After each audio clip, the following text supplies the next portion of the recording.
attention, please. Advertisements are now running to support good causes. Thank you, please.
Let's get ready to crumble. Good morning, everybody. Good afternoon, good evening, good day. And most of all, as always, good vibes be with us all. We are playing Dungeons and Dragons today. We continue the dinner party's journey. I'm looking forward to this. We should be getting some magical item shenanigans today. And who knows what our storyteller has in store for us. Let's see, shall we?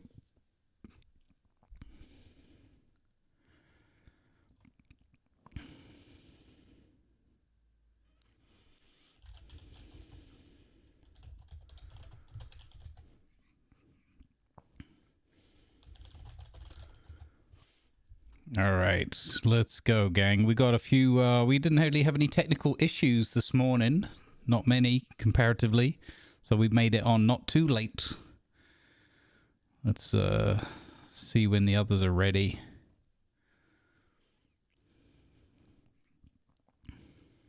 We will be running a shared chat this morning as well. So be prepared for that once we get into the story. You can chat along with all of our other goodly creator friends and their communities, all in one nice, happy, safe, fun room. I know it can be a bit confusing sometimes, but overall, I think it works quite well for when we're all focused on one story. I mean, focused is maybe a bit of an exaggerated word to use for this group, but anyway. All right. Let's jump into the call with everyone, shall we? Let's see. If I do this. Actually, I can check probably on this other window where Tiger's at with the intro, and then we'll know. Okay, looks like we're good. All right. Hello. Hello. Hello. Hello. Is your local knocked out cold dragon here? Since you're a cold dragon, should you be talking like this? Adrian. You always have a cold. Your nose is always stuffy. Dodo. Yes, Grumbles. I think we are ready for shared chat. All right. I will start the shared chat. Brace yourselves, chat. Yeah, the chat. And I will figure out how to turn that on. You don't need to do anything. Once you've said yes to it the first time. Yeah. It's up to the host. Okay. All right. Don't miss chats from your community. Fade other community chat. You may disable that in chat settings. Fade? Oh. No, I don't want to do that. That would be rude. Nor do I. No. That's interesting. Sorry, go ahead, Lima. I was gonna say, it's ectoplasm on my crackers. That's gonna be like, holy jabronis, Batman! Ectoplasm on my crackers. I love it. Somebody likes a little ectoplasm. Why does that sound like?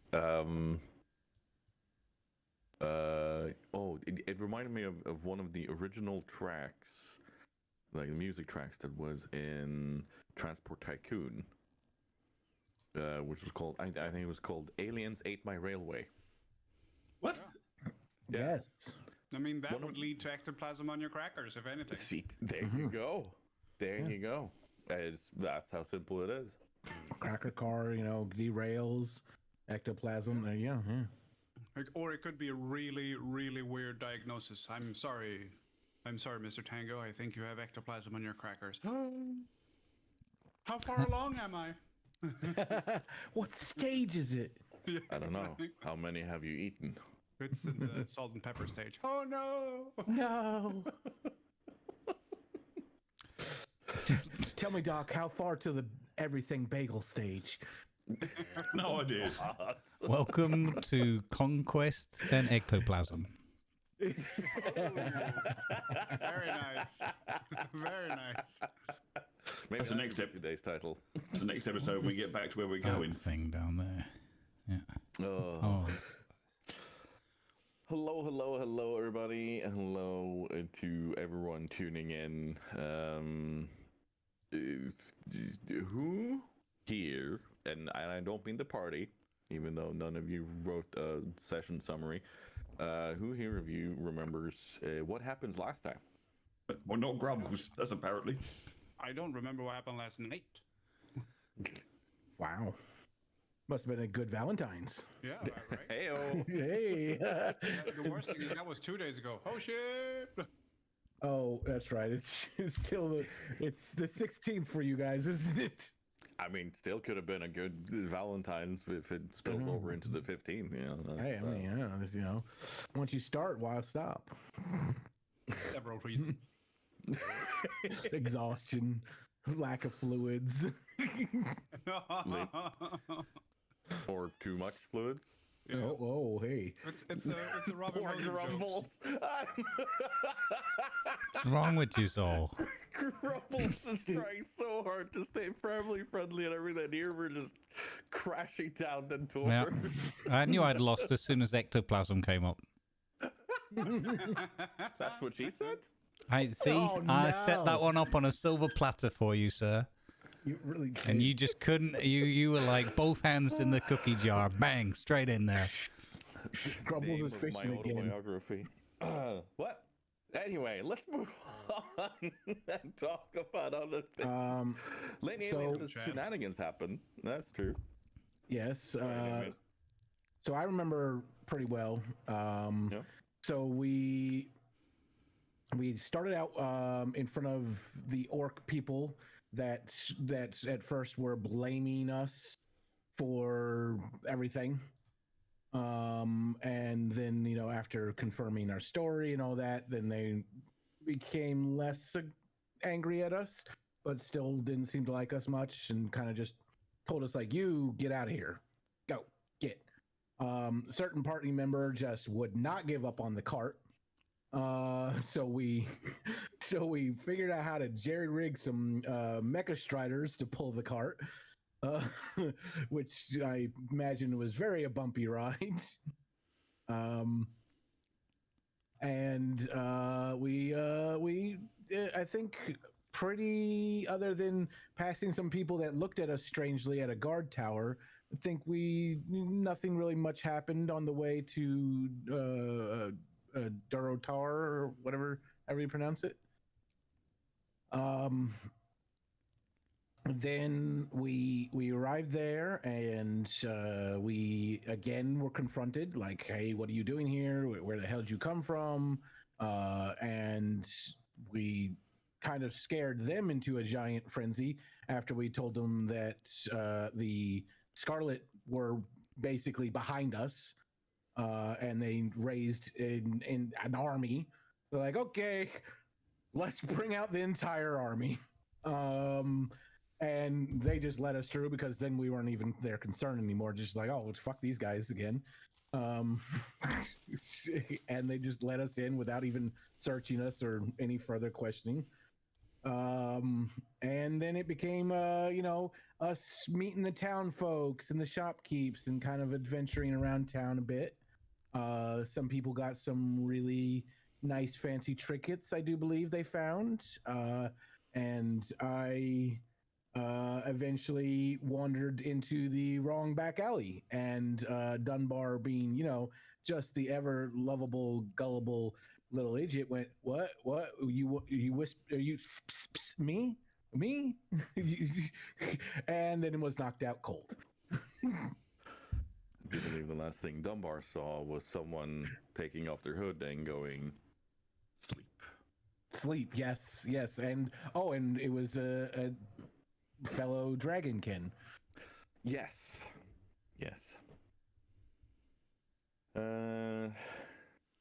Anyone else want to add any detail? Anything that you remember that you wanted to add in there?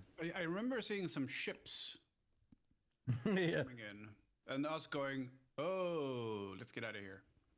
Yep. And then we telling other people about those ships, and they're saying, "Oh, let's go kill those people." I mean, summarized, summa summarum, but I mean that's fairly Yeah, that was a North Watch hold, I do believe those ships were coming in at. Yes, that is correct. So you started at the elevator. You had your arduous task of getting north to the crossroads, then from the crossroads to Durotar, and then from the southern part of Durotar into Orgrimmar, where a giant army was amassing. And suddenly they just figured out, hey, we're gonna head out. We're gonna kick some ass. That's pretty much what they said. And you were in the bustling city of Orgrimmar. Wait, I just realized something. Yeah. Were we kind of the spark that started this war? Did we kind of inject ourselves into sparking this war? No. Why That's are a you looking like yes. that, Tiger? What's going on? Oh no. He, Oh, no. Big sip, Oh, he's big trying to hide sip. his face with a Oh, drink. very big Uh-oh. sip. Oh no. It's our fault. No reason. Oh no. I mean, Big Orc Dude did kind of blame us for like everything that was wrong in the world. I mean, can we get the GM to roll on deception for us then, please? No, I know how that turns out. No more deception. Yeah, true. I'm fucking done. Yeah, I skimmed over the deception of events. Ugh. That was Bloody truly tinkerers. something. Oh, a 5, a 7, a 9, a 6. Oh, hey, let's try to deceive Grumbles into thinking LCT is a dickhead. Not 20!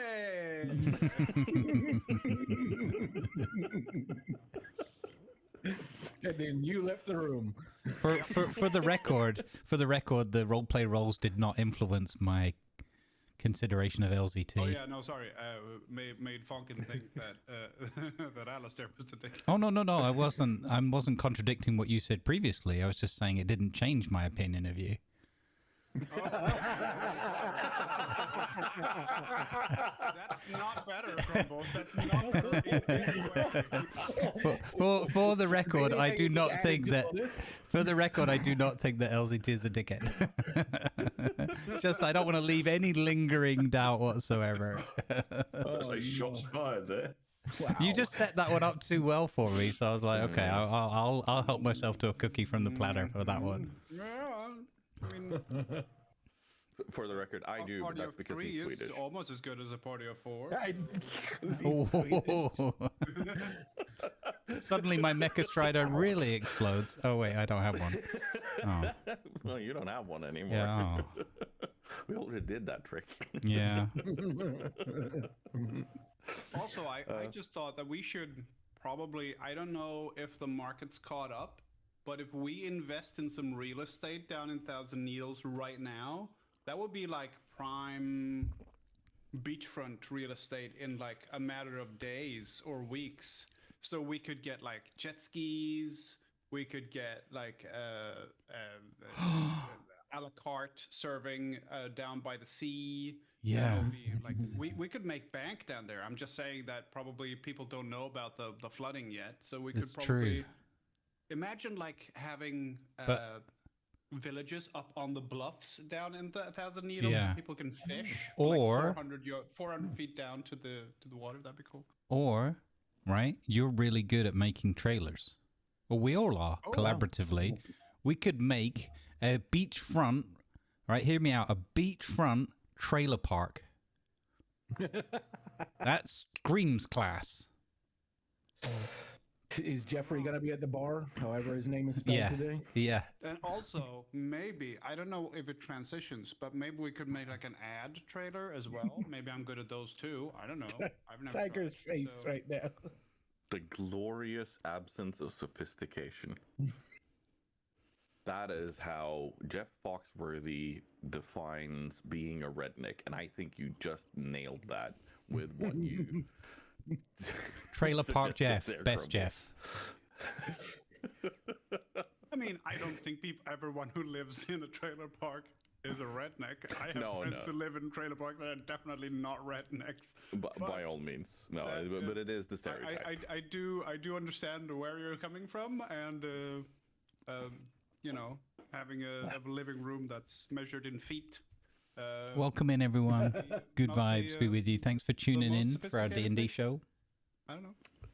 I mean, having a living room that smells like feet is. Yeah, that's not great either. Or in the case of a trailer with wheels, a living room with feet. Or that, yeah, that's true. That's true. Oh, magical many feet miles that to the can gallon does animate your living room get? and scurry along and move position. It's a sentient trailer park now? This is how they clean the trailers. They just scuttle along when it's like low tide and just clean themselves in little puddles. Are they sitting on the backs of beetles? This is how Uh-oh. Baba Yaga is blending Uh-oh. in. It's not, Oh, no. It's not Oh, no. a cabin with chicken legs Oh, anymore. the It's a cameras. trailer. We're not doing Baba Yaga. That is. Everybody's in the wrong spot now. Yeah. My camera just crashed. Oh, there's Doc. We're fine. He's now a logo. Yeah, my Nvidia thingy just crashed on me. Hashtag not sponsored. Yeah. Imagine talking to someone about like heating bills and say like, oh yeah, heating my living room costs, you know, 20 bucks a month. How bad is yours? I mean, I get like 6 miles to the gallon. Oh man, that's bad. 6 miles. Wow. It's a bad engine. I mean, heavy trailer, right? Still. Yeah, I think I agree with Damien here. That's still a bad trailer. They need some better shocks on that thing or something. I don't know.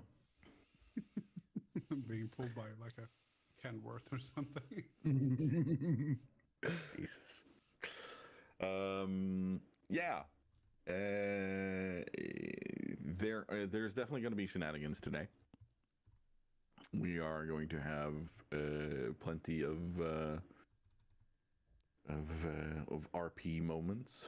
We are going to open on a fairly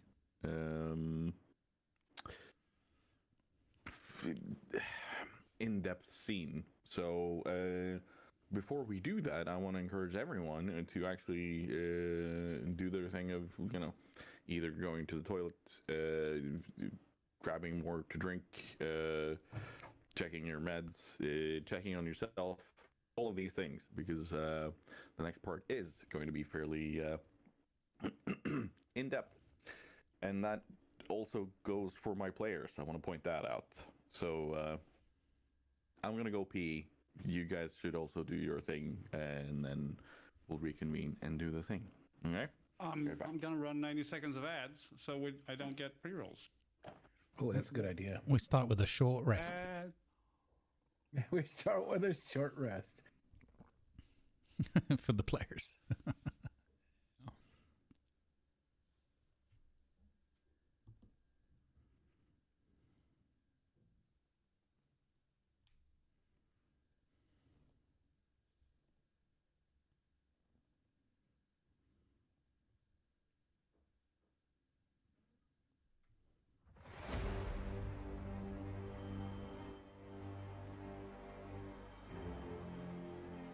Let's have some music to get us in the mood.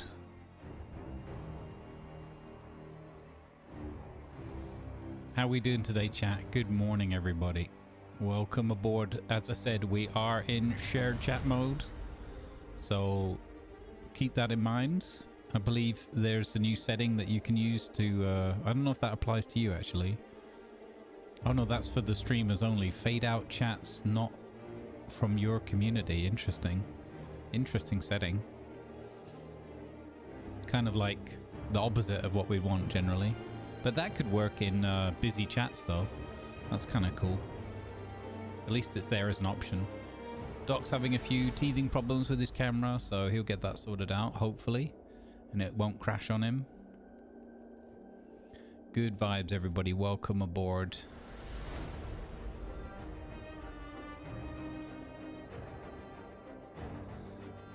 Bit of Frostpunk soundtrack to get us in the D&D mood. Welcome in, everybody.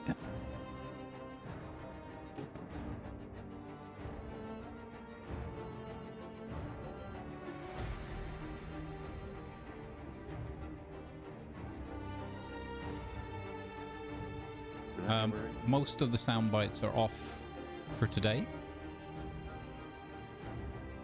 Hey, Wolfie, good morning. Is Damien okay? Yeah, it's his, I stepped away. Well, okay, I hope it's his I stepped away. Yeah, well, he's very good at not blinking. He's the not blinking. He's the West Coast not blinking tongue out champion. 3 years in a row, The specific title? 1969 to 1971. It's his impersonation of Frank, yeah, his dog that used to clean the screen. Doc, I don't want to. Are you okay? You seem to be sitting in a void. I've lost all my cameras, everything again. I've no ideas. I've lost all your cameras off the stream, everything. That's not good. Nah, not really. Is it OBS that's messed up, or is it NVIDIA that's messed up?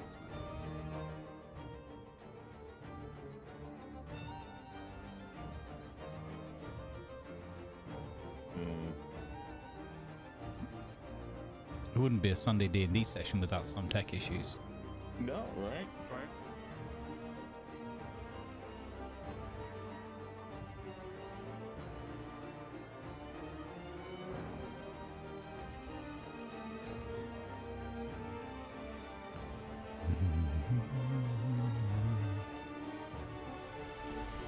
Alright. Once we have Damien back, we're pretty much just gonna delve straight into it. So what you're saying is I shouldn't open Vintage Store in the background. No. Just check in on how my crops are doing. Hashtag not addicted. Preferably not. I did tell Stats when he started the whole thing was basically like, I might ask you to ban me because I might not be able to stop. And he's like, that's okay, I can do that. I remember last banning Sunday you where it was from? like, we'll raid over to Lima, who's not going to go on for too much longer, but he's just going to do an hour or so of Vintage Story, and then going away from the computer and coming back to the computer a few hours later and seeing that you were still on and still playing Vintage Story. Yeah. And I was like, you know what? I'm not going to pressure the guy, but I was so tempted to be like, hashtag not addicted in your chat. Yeah, I mean, it's a little bit of that, but it's also a little bit of like, hey, don't you have like other things to do? Yeah, that's what I was gonna. Exactly, that's what I was gonna. But I was like, you know what? If he knows, he's an adult. No. I Mostly. know, but I'm not an adult. I cannot possibly claim that. So next time I should jump in and say, hey, you know how you were what? gonna That do would like probably 2 be hours good. and get off? Get off. If you did that, I wouldn't be mad. I'd go. It would probably give me a moment to reflect. Maybe go. You know what? It's got a point. Okay, right now I know. Okay. This is like when chat just starts yelling the word bed to me. It's Yeah, it's exactly. gentle reminder as opposed to, don't you have something else better to do? Yeah. Which is the tone Better. that doesn't Better help. is not a good word to use. Yeah, no, exactly. That's the thing. Yeah, but the hey, don't you have other things to do? That might work. Or don't you have something else that needs doing? Shouldn't That's a you be very good somewhere one for me, else? Because there's always something that needs to be done. Yeah, because that triggers the brain into going, hold on. Oh shoot. Instead of, Yeah, exactly. don't tell me what to do. No, Yeah. it's the gentle prod rather than the hey, go do the thing. Because then my brain's like, well, I'm not gonna do it now on principle. Yeah, the oppositional Meh. defined disorder is strong in people with ADHD and autism, sadly. So there's that. Anyway, how are we feeling? Feeling ready? I forgot that I took out yogurt and for my breakfast. Oh. I was too busy setting up. Before we start, by the way, I have a question. I've had a problem on Twitch for like a couple of days now. Does anyone else have Twitch chat reconnecting all the time, or is that just on my end? No. It's not just you. No, it's not just you. Because it's like in the last 5 minutes, I've had like 12 reconnections. Welcome to chat. Welcome to chat. Welcome to chat. All over and over. I haven't had that. Maybe that's yeah. Maybe you are running through different servers. Yeah. So the thing is, Twitch chat is in essence IRC. So they use IRC servers that are seated all over the world, and they have ingress points to them, and if you ever have a slight disconnection towards any of them, you will be reconnected through another one, and that means you will get the welcome to chat. Yeah, it tries to keep you connected no matter what. Yeah. Even if you just lag a little behind, it's like, no, reconnect them. Yep, exactly. Because what you can try to do is set how high of a priority you want your chat to be. Do you want it to be instant, or do you want it to be less than that? Because then it could give you a bit more leeway to do the whole reconnection thing. It's worth a try. Tangent over. Tangent over. Good, because the instant Dunbar goes to sleep, all of you are frozen in time. The world is black around you, except you see each other throughout the void. You can't move, you can't interact, but you can almost see yourself in third person, and you are able to turn your view around to see the others in this black void sphere that is around you. Is Dunbar asleep in the sphere too? Yes, Dunbar is asleep in the sphere too. And in front of Dunbar, you see a dragon. Not just a dragonkin, you see a full-on ancient dragon. This is a green dragon. And they are gently holding on to Dunbar as he is sleeping there.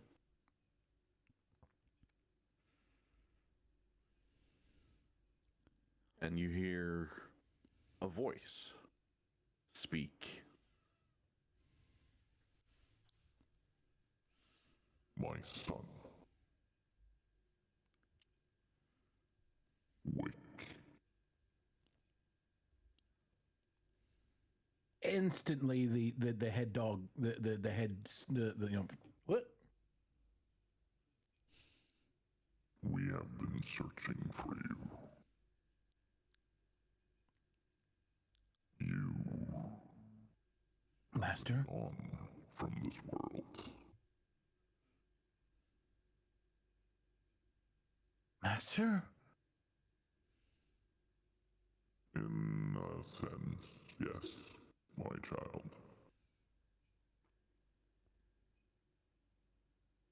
I've been looking so hard for you, praying and calling for you. We are aware. You are not yet fully in this world. You are not yet fully out of your former world. You are in between. I don't know where we are. We are in the void. This is the stage before the dreaming.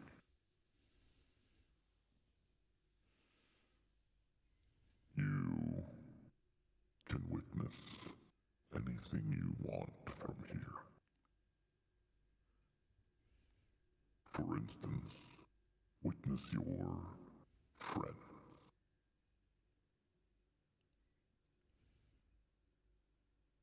And instantly, as this dragon speaks the word friends, all of you are drawn together. The world zooms past you. You don't see anything, but you have this sense of being drawn through time and space without moving through time and space to stand next to each other. Right next to Dunbar. Right next to this ancient dragon speaking to you.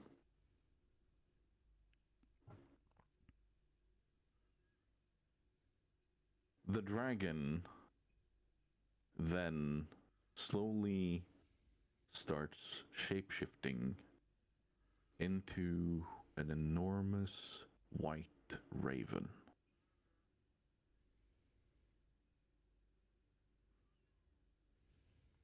I feel like Dunbar would be like just pure, like pure awe, pure gasp, because he's never seen his patron. You know, he's only heard him, and like he's this mystical form that seems, you know, just impossible to him. So he's probably, you know, just kind of like, you know, like grasping for words, but just not finding them. The area around you is covered in big, fluffy snowflakes that are falling from this raven, this white raven. You feel the area around you be cold to the touch and feel like a fresh winter's day, but it's not uncomfortable. It is a very calming cold. And the same for Funkin, Alistair, and Ragnar. You also feel this, you see this. And this white raven splits. And the other shape turns back into the dragon. We are what made you. You are our son. We are not a patron. We are your kin. You don't look like my mom and dad.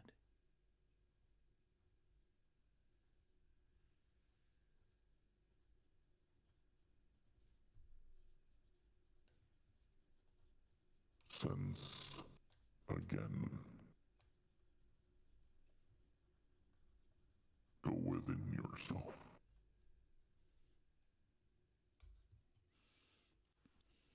Center your thoughts. See him take a deep breath, close his eyes, kind of like how he starts to when he does his focusing and meditating. The instant you do that, the box that you normally use as a center forms in your hand. Oh. And one thing you notice about it that you've never seen before is that on one end, it has a white raven. Huh. And on the opposite, it has a green dragon.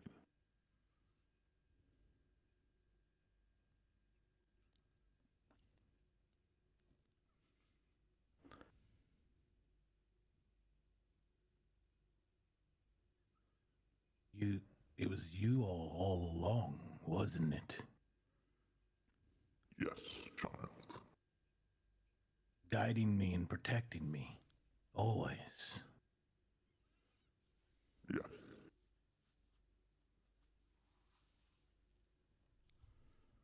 I'm so happy to see you again. Let your friends bear witness to the next stage of your true purpose.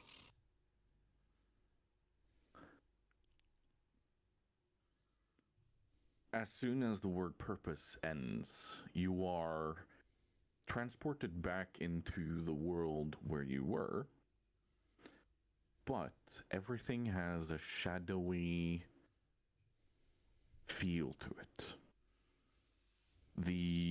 There are whispering voices all about. Yes. Who's there? You see all the orcs, Taurns, everyone. They're still moving about. They're still in this world, but they pay you no heed. They even walk through all of you without even interacting with you. Ragnar, Funkin, and Alistair, you see your friend, Dunbar Coldbroth, in his dragonkin form, but slowly emanating from his back, growing and evolving right in front of you, is a set of giant raven wings. White raven wings.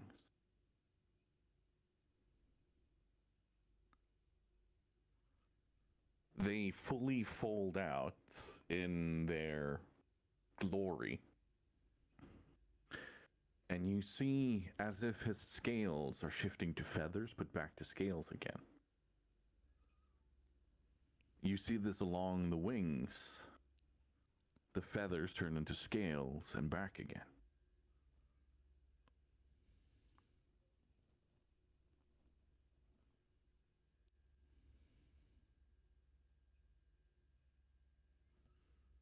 Fly, child.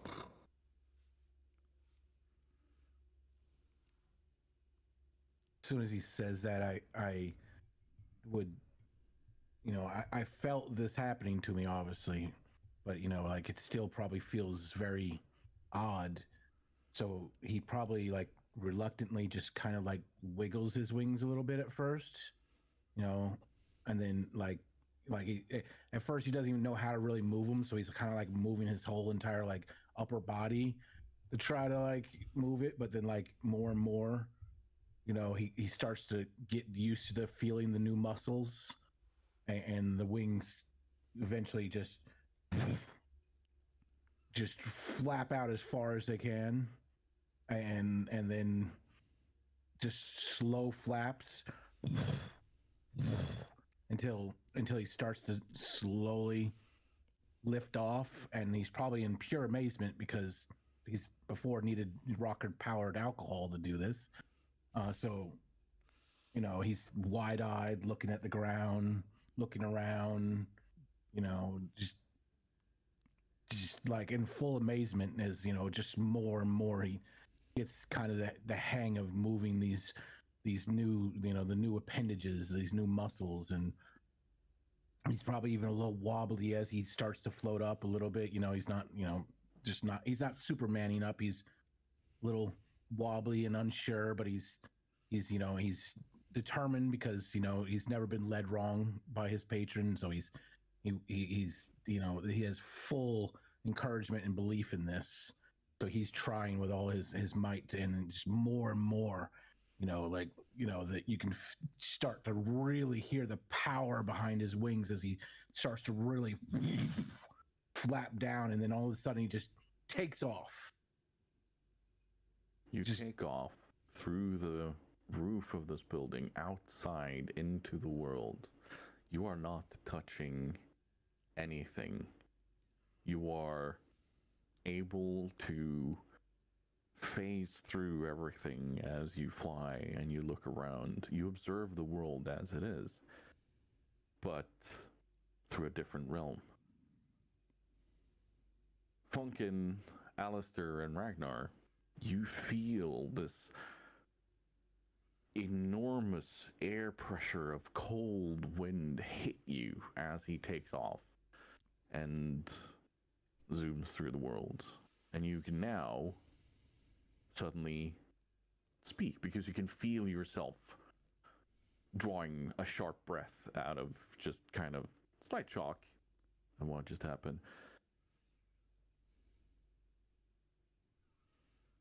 Ah. What's going on?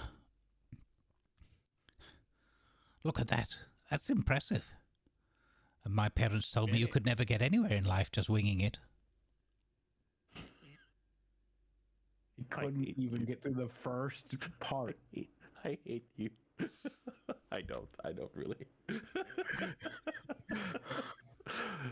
Yeah. Fair.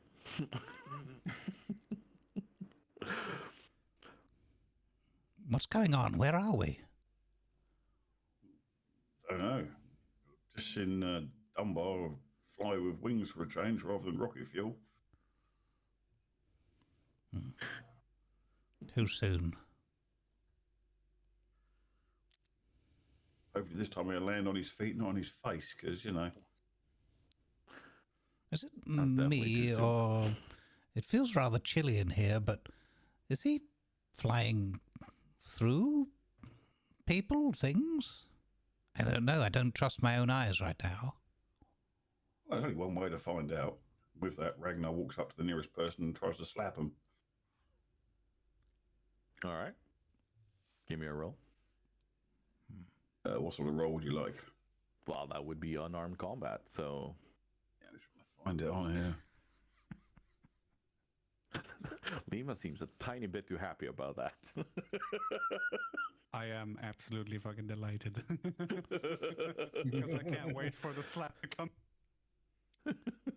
In hell on combat, I'll just roll a straight 20. Mm-hmm. Okay. Ouch. Give me a reflex roll on that.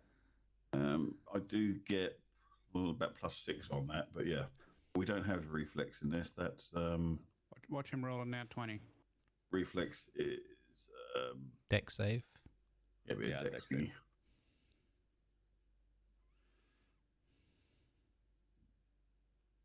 save. If he rolls a nat 20, Lima just walks off. Never to be seen again. Oh? 11. Okay. You go for a slap, but the fact that your hand passes clean through without any contact, there's no feeling of touch or anything. There's not even a slight reaction from the orc that you tried to slap. Throws you off ever so slightly that you have to take a tiny step back to steady yourself for not falling over. Okay, having done that and thinking a bit confused, I now walk up and slap Alistair instead. Duck. Oh boy. Here we go. Conflicting dice rolls again. Get about +7 to that, so that's a 13. Okay. So Wait, no, hold on. You rolled a strength. No, that's not how unarmed combat works. Yeah, there's not a that. button on it. There's not a button here to press for unarmed combat. It would just be a straight 20, but with your base attack. Okay, I'll run with battle axe then, which is 2 plus your base attack. No. 2 plus your base attack. I like the fact that he rolled a 2. Can he not get a roll with advantage on that, please? No, we're not re-rolling that. The 2 is the dice on this. I'm just gonna go ahead and say that. And then I have a reflex, he said? Well, you get to react to it. So yeah, I mean, yeah. I want to dodge, so... Yeah. that one incoming. 16!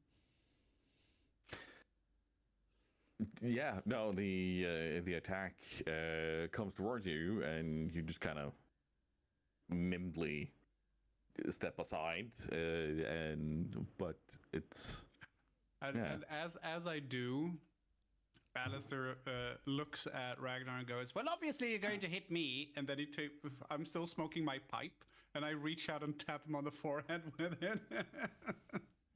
Well, obviously you're still going to hit me. I can see you.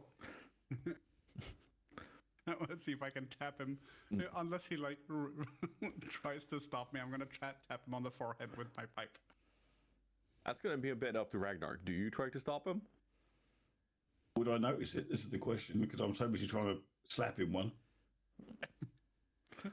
Fair question. I am small and sneaky sometimes. Exactly. I probably wouldn't notice it. Yeah. Okay. So Dink. does my pipe Little make pipe too. Does my pipe make a noise and or impact on him when I tap him with it? Yeah, there's a distinct as he gets a flick on the nose. Oh, cool. And then this is when you realize you are disconnected from the world, but not from each other. Smashing. Oh, sorry, that's wrong character. Delightful. Cracking. Jolly good. Meanwhile, Yeah, that'll do. up above, Jolly good. Dunbar, you are flying around and you are seeing the city. You are getting a feel for your own movements and such. But as you're moving, the further you get away from where you started, the more you get a feeling of a slight disconnect. It's as if you are losing a bond with where you are. So it's kind of like a feeling of homesickness, but at the same time you feel thinner as you move further away from it, but that feeling disappears as soon as you start circling your way back to where you started. Thank you for the raid. Yeah, I would definitely circle on Welcome, back. everybody. Thank you very much. Probably now that it's Just been mid-scene right now, so I'm going to be a little bit short and sweet with it. Messing with each other. Thank you for the raid. I really appreciate it. I've probably gotten a little Quindum. explorative with my. I hope you had a flying wonderful, power, so I'm wonderful doing stream. The kid thing where I'm like swooping down real We'll low. get your shout out here in a moment. Welcome in, everybody. Buzzing the tower. Thank you for raiding with the Quindum. Welcome to Conquest and Cataclysm. Going down like Main Street full speed, on a glide. Appreciate you. Thank you very, very much. Thank you. Rolls, and yeah, it's probably like each time I get too far away, I start feeling that feeling again. So I'm starting to like sense like kind of my boundaries of this reach. Child, Immediately perks his head. are learning your ways.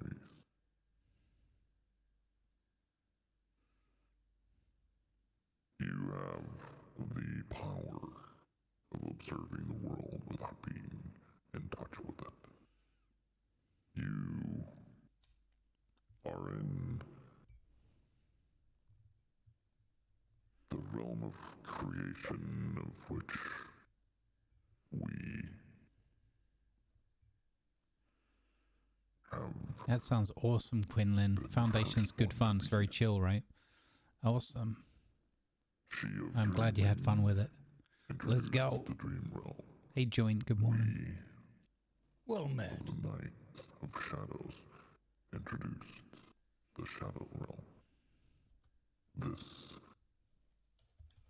is the Shadow Dream Realm. You are able to pass within people's worlds. You can move within this world.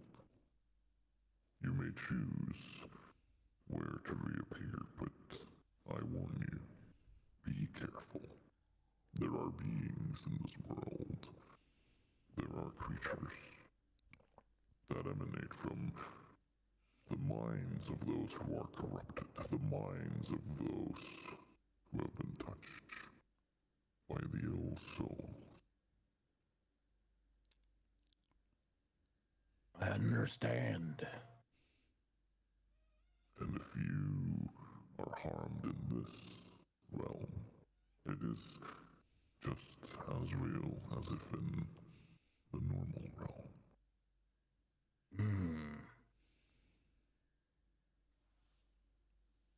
Would I always be able to pull my friends in like you did, or only me? Connected to you in different ways than anyone else in this realm.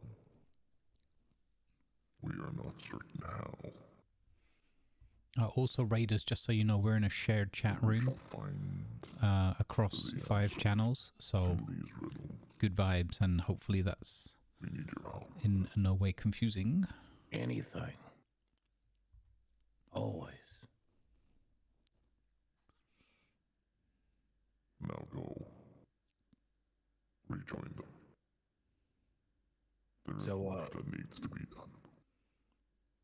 So you all would see like immediately coming through the roof, because you're still inside that building, you would see him just like doing the lightly, like almost angelic, you know, where the just part of the wings are flapping as he slowly lowers down, straight down in front of you, and like probably just immediately has like this kind of like new look to him, like a he's more determined. He has like a new resolve about him. He's standing a little taller, a little more like sure of himself once again. Sounds good, Joint. Have a great walk, buddy. When Dunbar lands next to you guys, everything goes silent again. There's complete, utter silence. There's not even a sound from wind. There's not a sound from birds or anything. There's no longer these whispering voices. And then there's this intensely loud screaming of the world as it comes careening back in your minds. And all the impulses, the sounds, the noise, the noise of carts, the smells, the feel of the earth beneath your feet as you reappear in the shop where Dunbar was put to sleep first time. It's this cacophony of all the senses colliding in your mind. And I need all of you to roll me a constitutional save.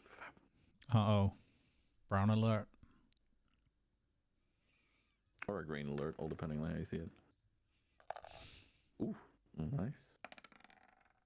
Depends on which end it's coming Whoa! Oh, look, there it is. I have the constitution of something with very strong constitution. from. Wow! Hello? Yeah, we've got Dunbar to roll next, so that's, you know. I want to point out that was very, very close to hitting a 1 instead of a 19. So, the three of you who are just witnessing this and you haven't been moving around, you get an uneasy feeling at the top of your stomach, like, oh, hold on. No, I'm good. Oh. Pumpkin is like, oh, this is like the time I ate that weird paint that my uncle made that was supposed to do something, but it's fine. Like this is fine. There's nothing wrong here. Yeah, no, Never ate at a burrito stand named A Dash of Color. Oh God. Your attention, please. Dunbar, however, Advertisements are now with running all to the support impressions good of what causes. you've seen, what Thank you've you, please. felt, Sorry about the ads, the guys. instant you land and the feeling of the world coming back to you, like you are not able to hold on, and you just instantly buckle over and throw up on the ground in front of you there.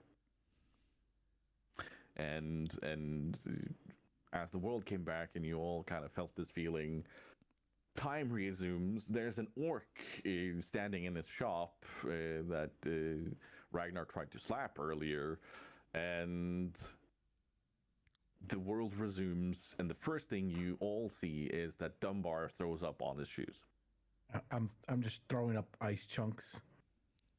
Yeah, I did not eat that rat earlier. It was underdone. It wasn't cooked properly, that rat you had earlier. Told you that. When I said go ahead, fill your boots, that is not what I was talking about. Well, it's better than filling your shorts like you normally do, Alistair. I say, you be quiet.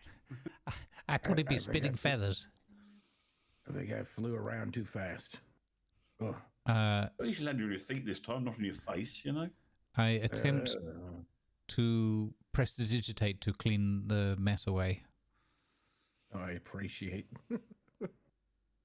the orc, he's just like, what? Nothing happened. Abracadabra, seal it bang. And the shoes are clean. Best Silly. spell ever. Thank you. Still in bang. Till it bang, and the spew is gone. By the way. That's what I'm renaming prestidigitation now to seal it bang. Good lord. That is very good, Grumbles. He looks so confident and full of himself, and then all of a sudden he's vomiting.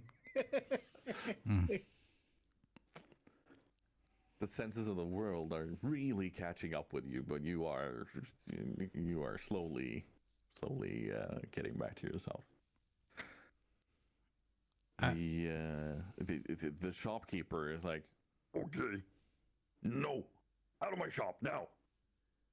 Oh. Something need doing?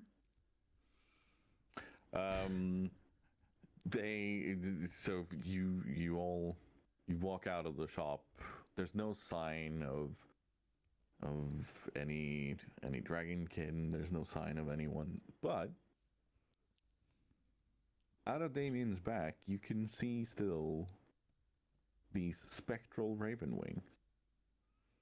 Does anyone else seem to notice them?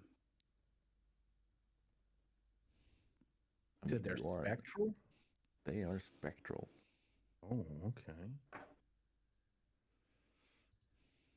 So these are definitely magical wings. Purely magical. That's impressive, Dunbar. I take it you've never experienced such a thing before. That was a new one for me. No. My patron. My patrons. They. We have a higher purpose, and it appears they've imbued me with some new powers, so that we can help with this purpose. We might even be able to use it to maybe get home. I would need to practice more and learn more, but that realm we were just in, it's they say it's the place between creation, between dream and reality, and shadow and light and all that. And apparently I can now travel between and go travel within that realm to go anywhere I want and end up somewhere else.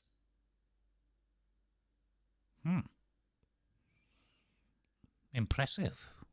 Well, does such a gift come with any downsides? Well, I forever for the rest of my life always will serve the patrons. Their will is my will.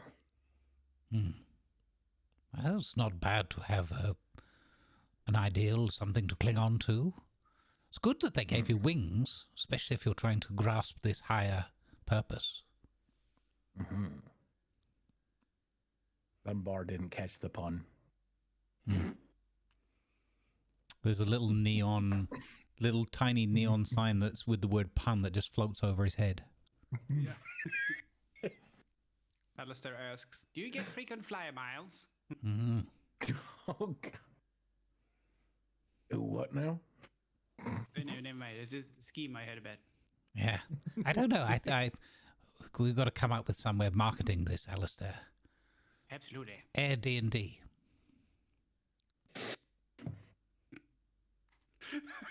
I'll shut up now. Oh my God. You have a weird feeling that there's a large piano floating above you.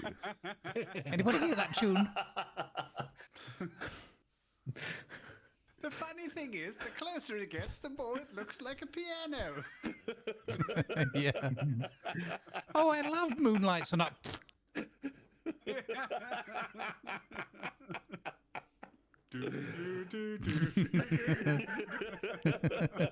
Moonlight Sonata with a Doppler effect getting closer and closer. Honestly, I think we'd rather go for din din din din din din. Yeah.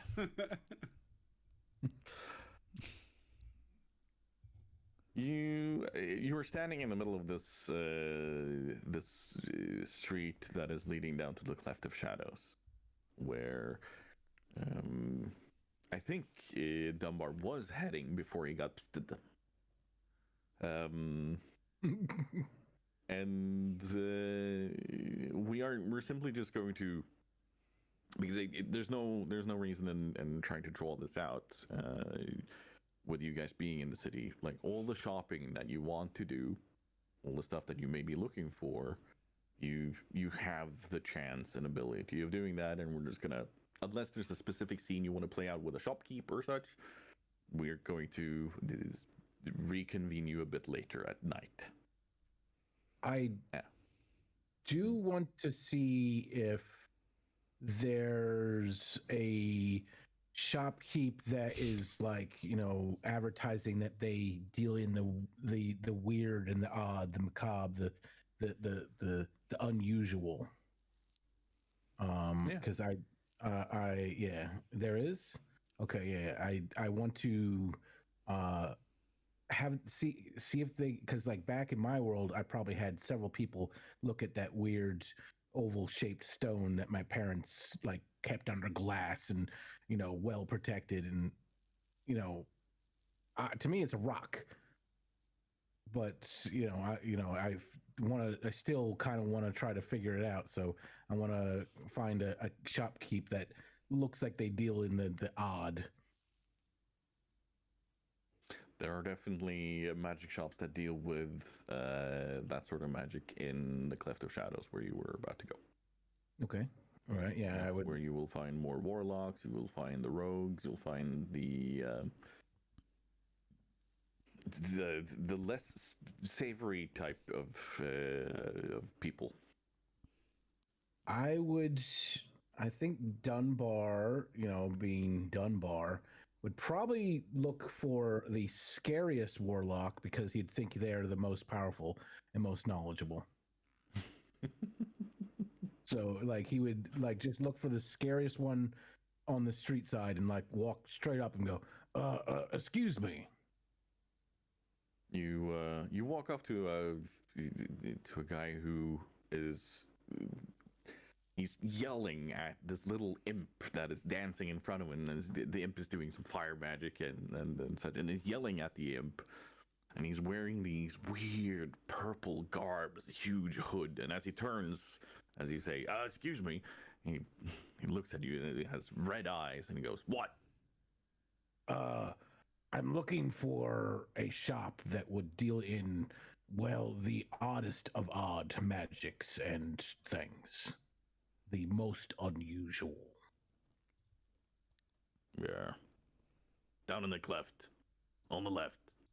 On the left. Don't go into the hole. That's rage Oh. fire. Don't go into rage fire. That's bad for you. There's demons there. Oh, okay. So yeah, I would, give him a little bow as I then continue on and go to the left and avoid the hellhole, quite literally. Yeah. Yeah, no, he guided you well, and you make your way down there. You see, there's all sorts of people. There's even one who is. He's holding his hands out towards a large rock formation. And the rock formation has a green glow about them. And you see it suddenly take the shape of like it's sort of a humanoid shape, but like the rocks aren't fully touching, they're kind of floating around each other, but the one where it would be a head is fully engulfed in this green flame, and flames are forming on the front of it to make a face. And you hear this rock giant thing speak in a tone of voice is kind of like there's clear annoyance that it has been summoned, for the lack of a better word. But the person in front of it quickly corrects it, and yeah, this stone giant thing is just kind of standing next to it and being it looks to almost be a guardian of sorts. And you see others that are trying to correct their little imps, and from a tent all the way at the back, you hear very very loud noises of whips and cracking of that, and as you gleam into it, you see someone who's trying to get a control of a succubus. Oh. And you walk past there, and then you finally get to a place where there's one of them. He's having a conversation with this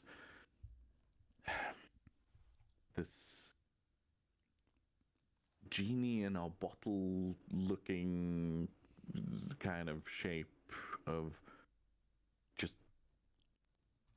purple colored magic, but you see that it has large metal shackles on its hands. So it's clearly been bound by this. It has no mouth, but it has two white glowing eyes, and is doing the bidding of its master. And you have a weird feeling that this might be the guy to talk to. Because the magic looks very familiar to what you saw in the Shadow Realm / Dream Realm.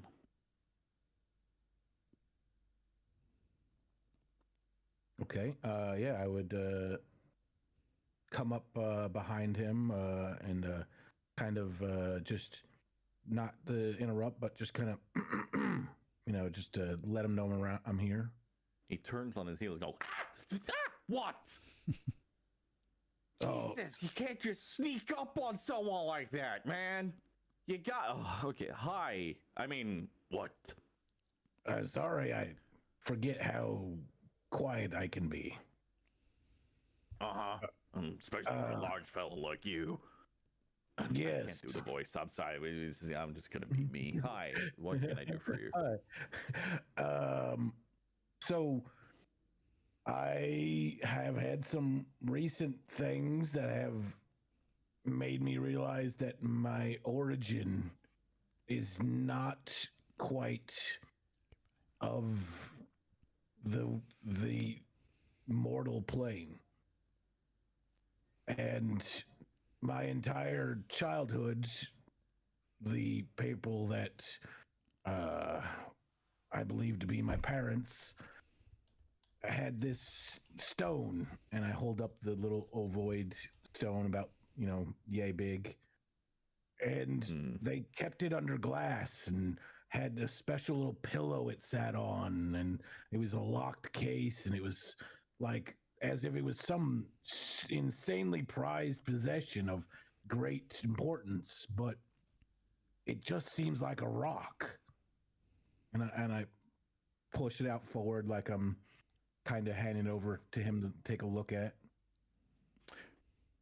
You see him fold off his hood, and it's just an orc under there. And like, as soon as he takes off the hood, like, the red eyes go away and everything. It's just a normal orc. He then picks up a pair of goggles, puts them on. He adjusts the different eyes. Hey, Ratty, welcome in, buddy. Lenses and everything. Good vibes. And he just he doesn't touch it, but he leans in towards it.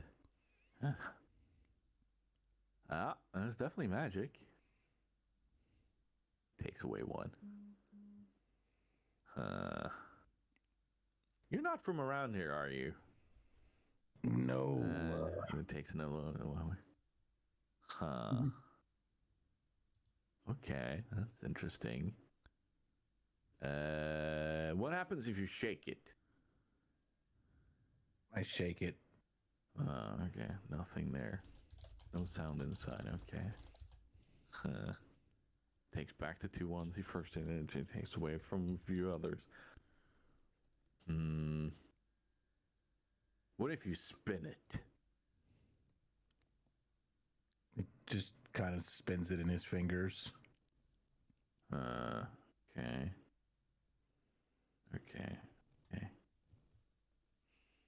Yeah, no, it's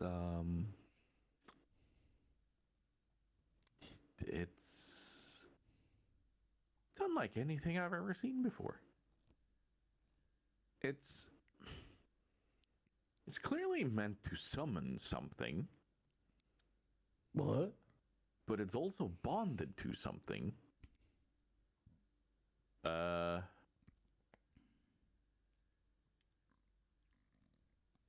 Yeah, no, this is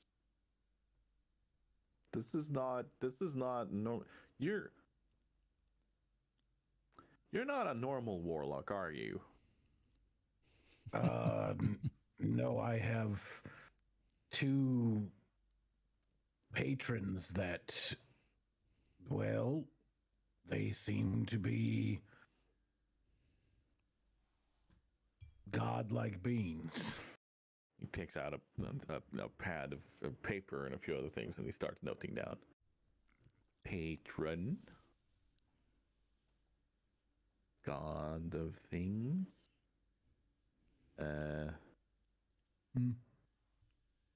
But you don't summon demons and stuff, do you?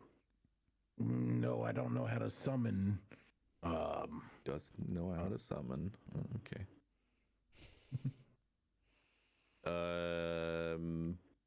So you don't have one of these, and he points to the weird blue purpley creature that then comes floating up. And you hear this kind of sound swirling from within it. Actually, he has a unseen servant. So, oh, I do have this guy, and like I just kind of like wag my finger like I'm asking something to come forth, and then just out of nowhere, the unseen servant rises up. Just kind of a weird, it's just a mindless, shapeless, like kind of humanoid, blobbish figure. You see the guy adjust his goggles and does a scan up and down. Ah, that's neat. What does he do? Anything I ask, he can fight. He can fight. He can carry very light things.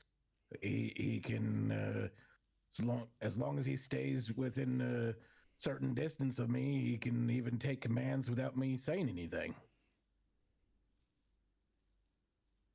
He looks at this purple void thing and he's like, "What good are you? You only fight." Huh? Oh, he'll even grab me food. What? Why can't you grab me food? I've tried so many times. I've tried to have you grab food for me, but no. You're like, must be in the void. That's all you do. You just, and then you. Don't get me started on your imp friend. Oh, he's great for cleaning too. What? How? Okay. We gotta talk. Okay. Do you have a grimoire? No. You don't? Does not have a grimoire. This is strange. Must investigate. Okay. How long are you in town? Well, we're kind of stranded, so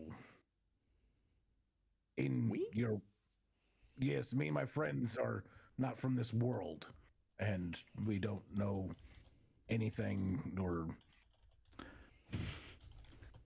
You see them kind of tilt their eyebrow, but has friends.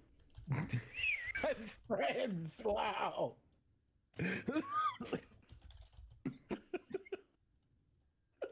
I'm sorry. Well, real life choking. Please don't. Oh my. Has friends. Okay. Not from this world. Okay. Well, people just call me Orc, which is kind of confusing around here. But if you're ever around, please come back here. Ask for Orc. They'll know what you're talking about. It's spelled weirdly though. It's AWRK. Okay. R. So it's Orc. Orc. Orc. Yeah. Okay. So it's not ORC like we normally would spell how like my people is spelled, but like Orc. Mm. It's written here, and then you see point to a sign up to the Orc. Orc. See how Funkin does it all the time with a neon. Blink, blink. Oh, I know a little gnome that does that too. A gnome? Yes, most of my group are magical as well. Huh. Oh, that's very interesting. Can we? Can I meet them? Let me try something. And I would grab my puzzle box and I'd put my hands over the two new symbols on it, grabbing it like this because they're on opposite sides, and I would try to focus on moving into that realm again. As soon as you do that, you see him stand there with his pen and paper, and you feel this, and you see him go this kind of ghostly, shady thing, and you see him start looking around. And while he's looking for me, I would try to do what they said I could do, and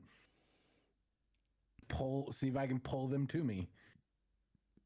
I would like close my eyes and meditate and just focus on them, and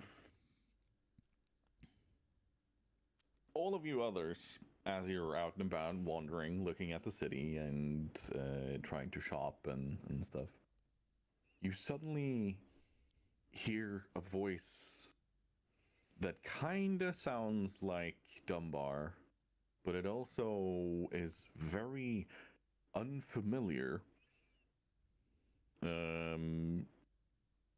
That whispers to you, "Come to me." and you, as you kind of look around for where this voice came from, you see Dunbar. You know that there should be clear rock and everything. Like, there should be something in the way towards where Dunbar is, but you can clearly see him, his outline and his shape, with his wings and everything, standing down in the Cleft of Shadows. And you feel this weird drawing towards going to him.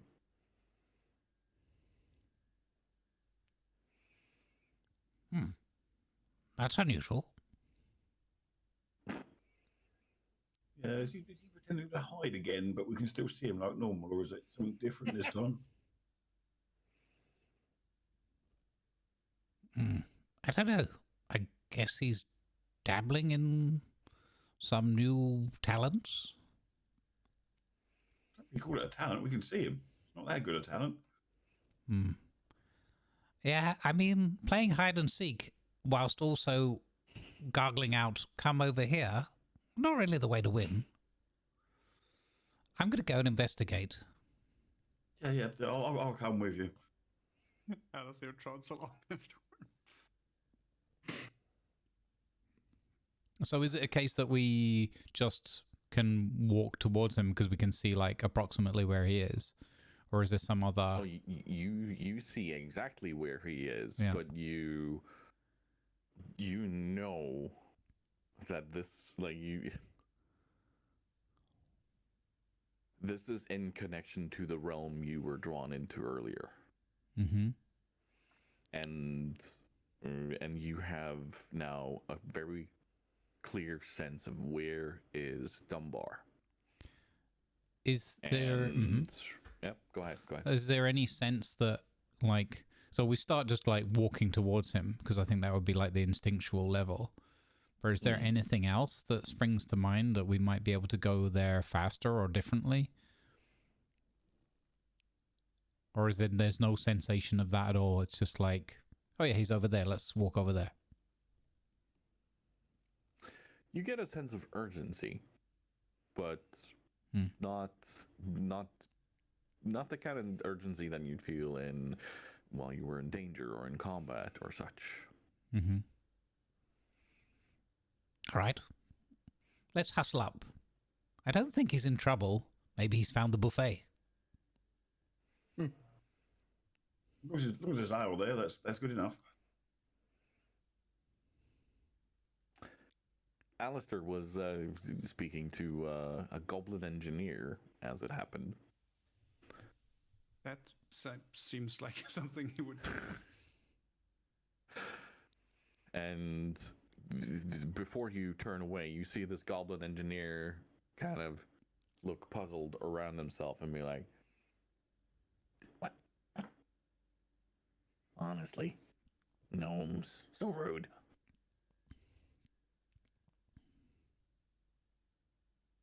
Yeah, I don't think Alistair cares what the goblin thinks. Checks out. Mm-hmm. So you walk. At least I don't smell. Wow. But he says it as he's leaving, so he doesn't quite catch it.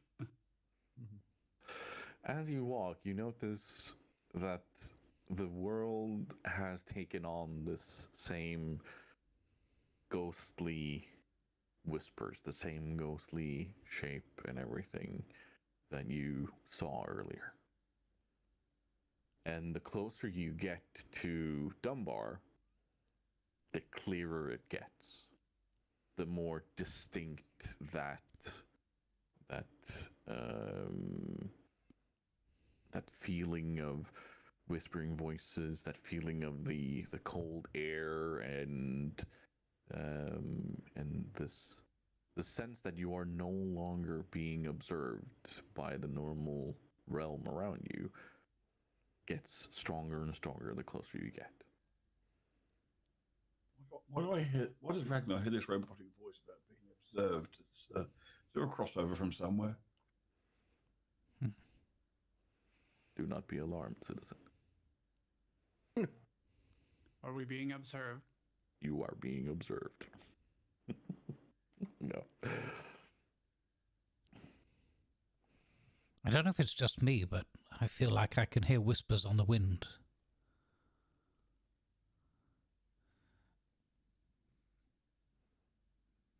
Perhaps Dunbar's feathers came from a parakeet.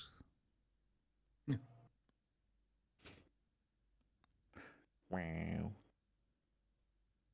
Dead. You walk closer and closer to where Dunbar is, and you see in the tent where he's standing, there is an intense glow around this stone, this gadget he had, where it all seems to center on that stone. The effect of the world around it seems to come from that stone.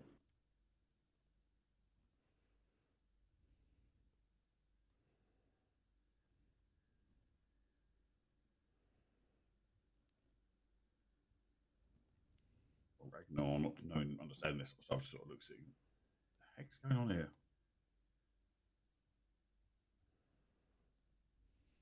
Sounds. We want to be free. We want to be let loose. Let us go. Must go. Must out. We must kill. Want freedom.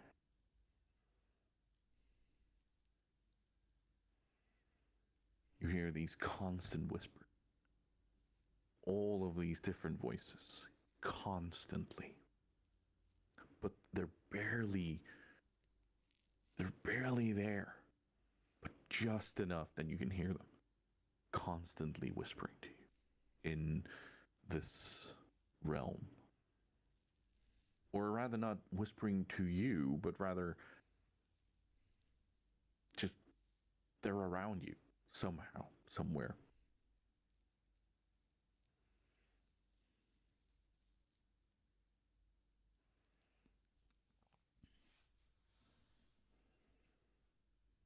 And when you are standing next to Dunbar, and Dunbar notices you, what?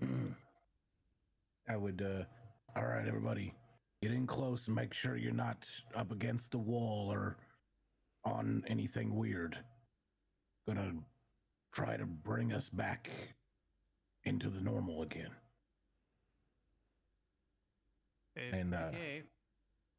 And I focus on the box again and meditate, thinking about the real world again, or this world that I've known for now. The place, the shop with the keeper and his pretty useless summon, apparently. And I focus on all that to try to re-anchor us back into the real world. As you are just about to release yourself from this realm, you notice that this blue void collection that you've seen earlier, just kind of wander around and be useless and such, has a completely different shape and has locked eyes with you. It knows where you are. It sees you. and you can feel it stare into your soul, your very being. And as you get back into the real world, you see the shape of this grow into something much larger, much bigger, and take on one of the more terrifying shapes you have ever been able to observe. Oh no, it's not Alistair in the nude again, is it? You don't see this. But no. The creature, it morphs, it stretches as if it is tied to the very fabric of this interdimensional realm that you are in. And the eyes are ever focused on you, but the creature grows so large, there is nothing else you can see. And you come back to the normal world with the words, I see you. And you are back. And the guy goes, whoa, whoa, whoa, whoa. What do you want? What do you want? Hey! What's the deal? These are my friends. And Constitution saves. Here we go again. Do we get an advantage if we did really well last time? No. I was going to say Grumbles is the only one who got a nat 20. We'll eventually get used to it. Oof. Will we? Hey! Hey, a dirty 20. Ooh. Oof. Oh dear. Oh, no. One extreme to the other there for Fonkin. From 0 to 0 there. Hey, not as bad as last time. Alistair, you still get that kind of uneasy feeling at the top of your stomach, but you're like, no, I've got this.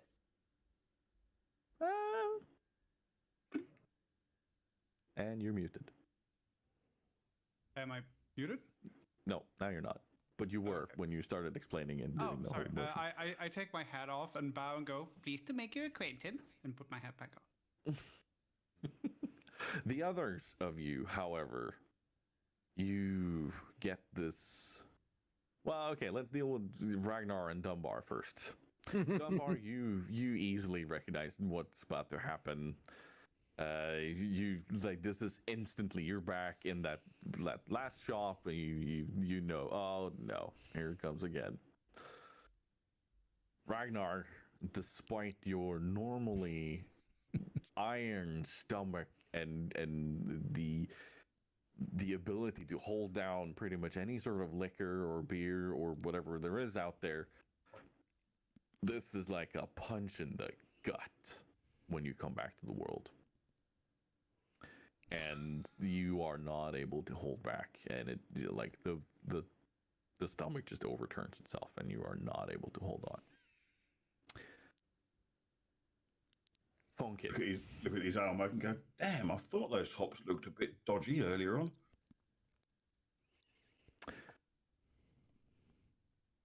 What do we do with Funkin?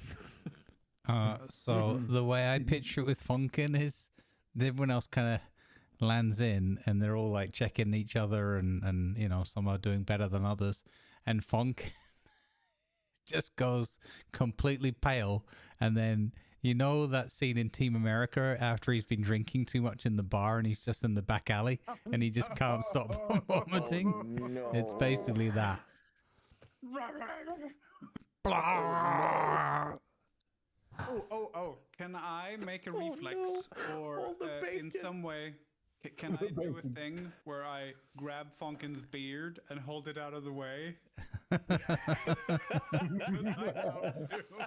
I'd love to try and help him so he doesn't get vomit in his beard. You know what? I'll allow it. And he tries to say thank you. Thank Oh no. Oh, you want a reflex save or a dexterity save? Yes, Dex on that. Oh tried. no! Oh no! Gets vommed on It's instead. just slightly below average. Average is 10, so it's just slightly below average. It's not that bad. You're able to kind of grab part of his robes and pull them slightly out of the way so Okay. that they don't get. But That's you don't not gonna manage help. to He's gonna grab wipe his mouth on his robes anyway. But yeah, no, Funkin is like you are uncontrollably throwing up in a corner here. Like you just like it's just round after round after round. You are not able to hold it together. You are completely drained. There is nothing you can do about this. And finally, after about what feels like an eternity, but in D&D terms, 10 rounds. Oh, So Oh. minute of vomit.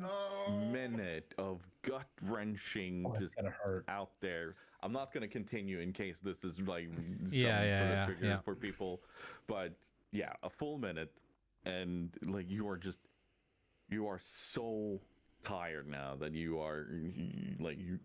pretty much all you can do is roll over on your back and you are going to fall asleep there. Like you're just passed out. Please prestidigitate that away before you go to bed. It's gonna get crusty. No. Clean up at all three, please. Clean up at all three. Clean up on aisle 3.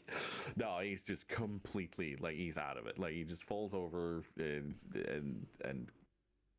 gone. He's zonked. Yeah, it's You see, yeah, he rolls over like onto his back. He looks like he has the thought of prestidigitating, and then he just points his finger up a little bit in the air as he passes out, and a neon sign appears like on a pinball machine, just says tilt.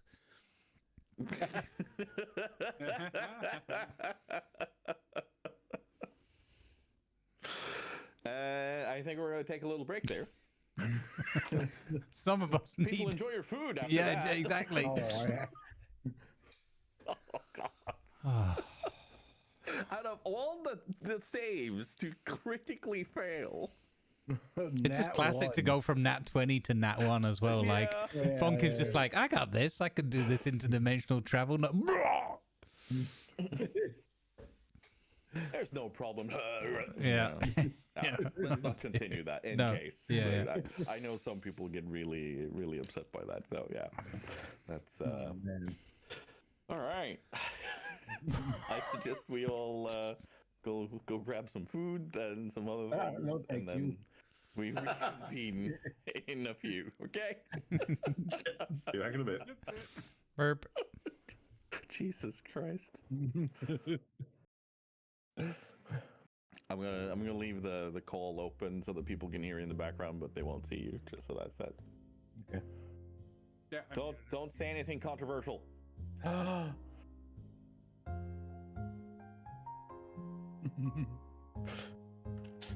Alistair was robbed. Controversial.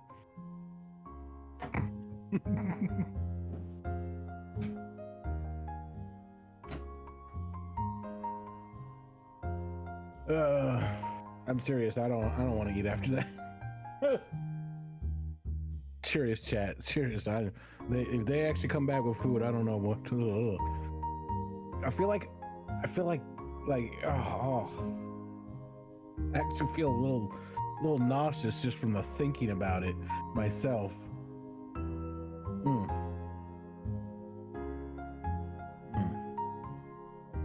He's got a puzzle box. Yeah, that's on the guy's notes too. He's got a puzzle box.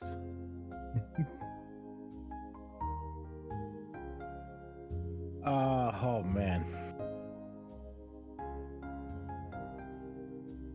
This is crazy. Chat, just so you know, I'm experiencing this just with you. Okay? All right? Literally, Tiger didn't tell me anything other than you're asleep. You start out today sleeping. I was like, okay, so I'm a little sleepy dragon, got it. That's all I knew. He did not forewarn of any of this stuff. There was no hints at gaining wings and new special abilities. And in the game, yeah, I'm nauseous in both places. Yeah, because in and out.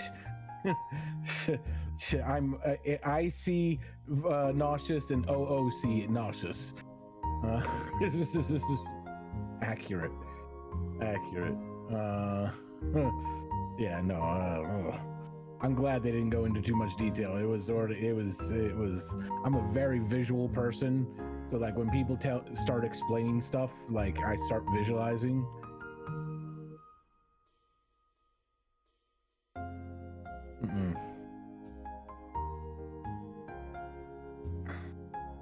That was. Oh man, that was. So there's shadow creatures that can exist and do things in the shadow realm, as we just got a clue. So his little weird demon thing, right, that his summons that he has basically only for battle, clearly has some extra powers in the shadow realm. So that adds a little level of fear, you know? We're in town until we accidentally bring disaster to it. Dunbar, possibly. Yeah. Good morning, Master of the Den. Let's see all of you, all the chats. Wait, is this all the chats? Why do I feel like... Is LZT live? LZT's live, right?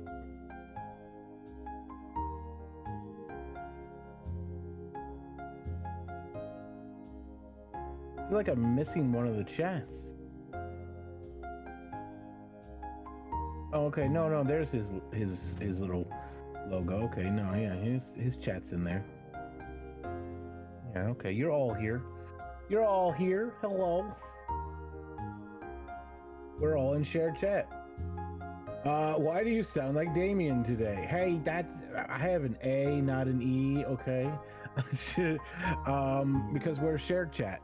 And so I can see all the chat. I see everything from my shadow realm. I really had no... I knew he had something planned, obviously, when, he, magically put my character to sleep, sleep, and stuff like that. And like he told me that we would start out today with me, but I had figured it was going to be some lore, some story, which we did. We got some. We now know that Dunbar's patrons are like very important. I guess all patrons are powerful and kind of important in some ways, but he has two patrons that are, kind of the opposite, like the balance. He's kind of the child of the balance. That's wow. I didn't know Tiger had not clued me in that he had done. Like he must have done a bunch of preparing for this, and that whole scene of being in the orb of like shadow little realm that I can pull or create or open or not sure, step through. It's dark magic.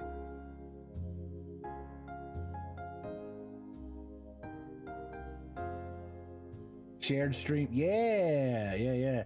Yep, shared chat, shared stream. We're all in it together. Shared title. I think we're even now doing. I do believe we're all now. I'm not certain if we're all on it, but I think we're all doing the same titles. So that way, you guys, you'll have different viewpoints. So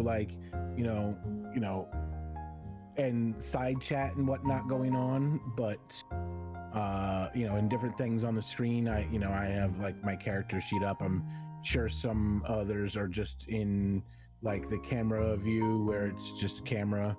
I need to actually make a third scene for that kind of stuff. I think I just saw somebody come back. Saw movement. Thought maybe. But yeah, it's kind of cool though, because now, because of the shared experience, we're all in the same chat. We're all I like that. So it's like you're all basically watching together wherever you are, talking. You can all see each other, talk to each other, share the experience, together. And like I said, now we're even doing the same title. It's just and I finally have everything working properly. Knock on wood, cross my fingers, cross my toes, cross some hairs, I don't know. And you cursed it. Like, you're a bull. I was just talking about how I definitely think the shared chat and shared everything being shared and us streaming,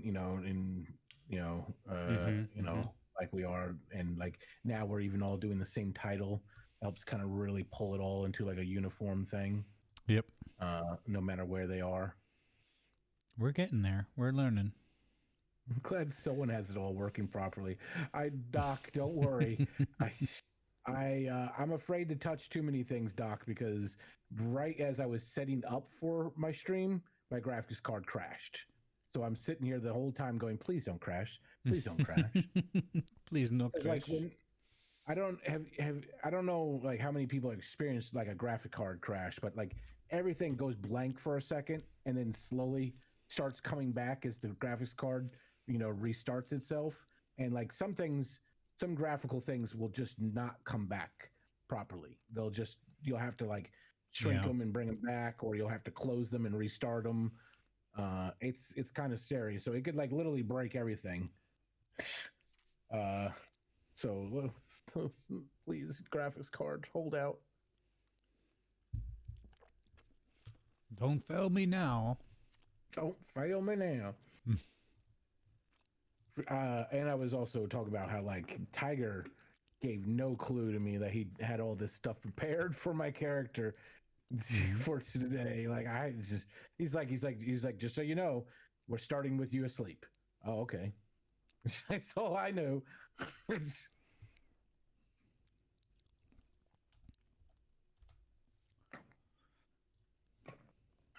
I mean, if we're gonna really use this new traveling ability, we're gonna have to get over the whole vomit part, though. Yeah. Not a big fan of how that worked out the second roll. But I mean, if you fly enough, you get used to jet lag, right? Yeah. I don't know if you get used to turbulence, so I suppose. There's degrees of all these things, and I've been on like some flights where it's fine and other flights where it's like, whoa, that was horrendous. I never want to fly again. Yeah, Delta. Got it. Yeah. Yeah, I'm not saying my other half understands me, but this was the haul of stuff that she knows like my sweets. So this is what she gave me for Valentine's Day. So this is that one. That one. Oh. These. Oh my goodness. One of them. Oh, diabetes. And that. Oh my goodness. Well. If you see me in a food coma in a minute, you know why.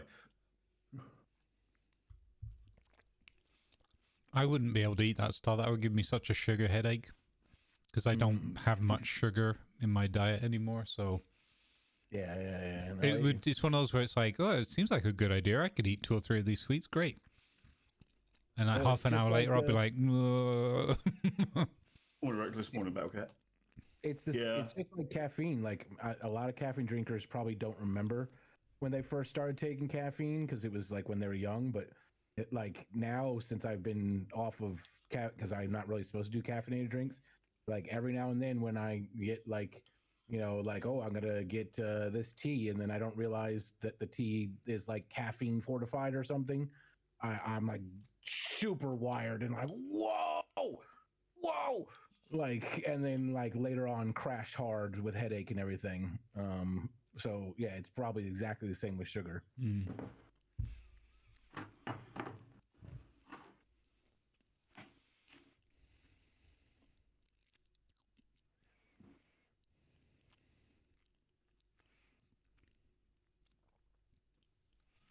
I return. Welcome back, everyone. Mm-hmm.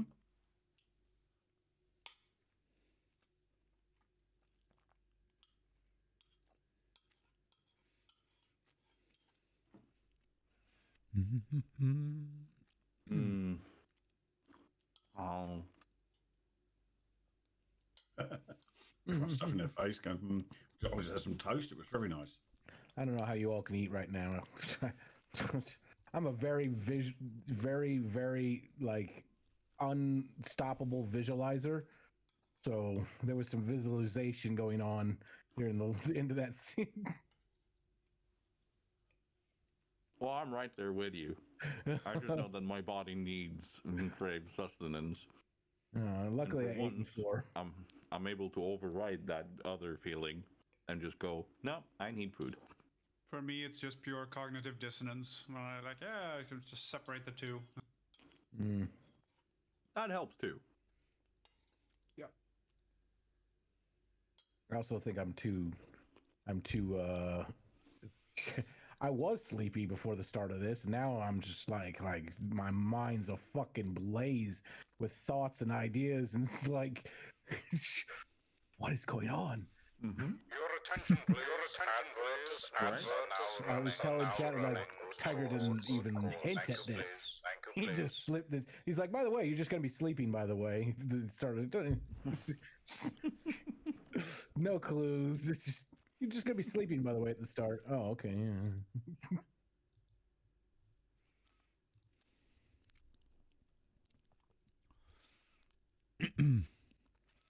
That's what I really need. Stream a bot to just randomly decide it's going to double down on everything. Yeah. Cool. Yeah. Right, what's going on? Advertisements are now running. Oh. Because I have two instances of Streamer Bot on the two different PCs. Ah, right, yeah. Very occasionally, it doesn't happen as much as it used to, but very occasionally. In fact, that's the first time it's happened in a long time. They get a little bit out of sync. So they just start, if there's like a shared triggered command or something, because it's originally a copy pasta from one to the other, it'll just go, oh, hey, let's do that twice.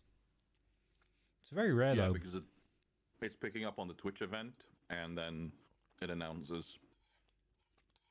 Yeah, mostly they should all be switched off, but I used to have this much more often, but it was always like after a few hours of streaming. It used to be at about the 6-hour mark. It would just go, oh, no, we're just slightly out of sync now, so we'll just double down, make sure. And now it just did it at 2 hours, so I don't know what that's all about. Well, if you're having that problem where you're reconnecting the chat a bunch, maybe the bot is too. I haven't seen any of those, so Oh. I don't know what that is, but it could be Twitch API being weird. It said that there's been a weird week with Twitch. It's been doing a few funny little things. Yeah, it's not just you. There's others that are having that same thing. I'm not getting the indicator on whose chat messages are from, and I don't know how to Really? turn it on. It's just not showing up for me. You should be a mod in your own chat. Those are the people that get that. Yeah, no, I'm not getting anything. Yeah, I think so. The weird one I had the other day was everybody's channel points vanished. And then some people got their channel points back immediately, and others it was like a few minutes, and then it sprang back into action. Very strange. So they're obviously playing around with something, launching another new feature that nobody asked for, probably. Yeah. Whilst breaking all the other ones we're relying on every day. The good news is Twitch now puts all the data back at the bottom of the page again, not at the top, in the middle, or on the side like they were mucking around with recently, because that was atrocious. Oh yeah, by popular demand. Yeah. I probably didn't mind. We've got this feature. That was such a weird choice. I don't know why they they confused the snot out of me when I turned it on. I thought, where the heck's all the details about how many people are on the stream and what's going on and the stream title? And I thought, oh, it's at the top. Like, okay, that's a bit odd. Shared chat. They did some A/B testing on that. Absolutely bad testing. Yeah, say, appallingly bad.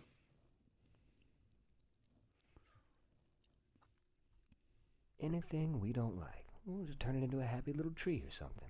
We don't make mistakes. We just have happy little accidents. You know, I want backache. I spent my best part of my day yesterday doing the garden and cleaned all the windows inside and out my flat. My back, I'm not used to exercise. My back's like, no, you shouldn't have done that. Yep. Exercise is bad for you. It's well known. Yeah, I proved it yesterday. I weeded all the driveway and weeded the garden, the borders, cut the grass, and yeah, the window cleaners hard work, up and down lateral. And I was on ground floor, but I can't reach the top. But they were filthy for some reason.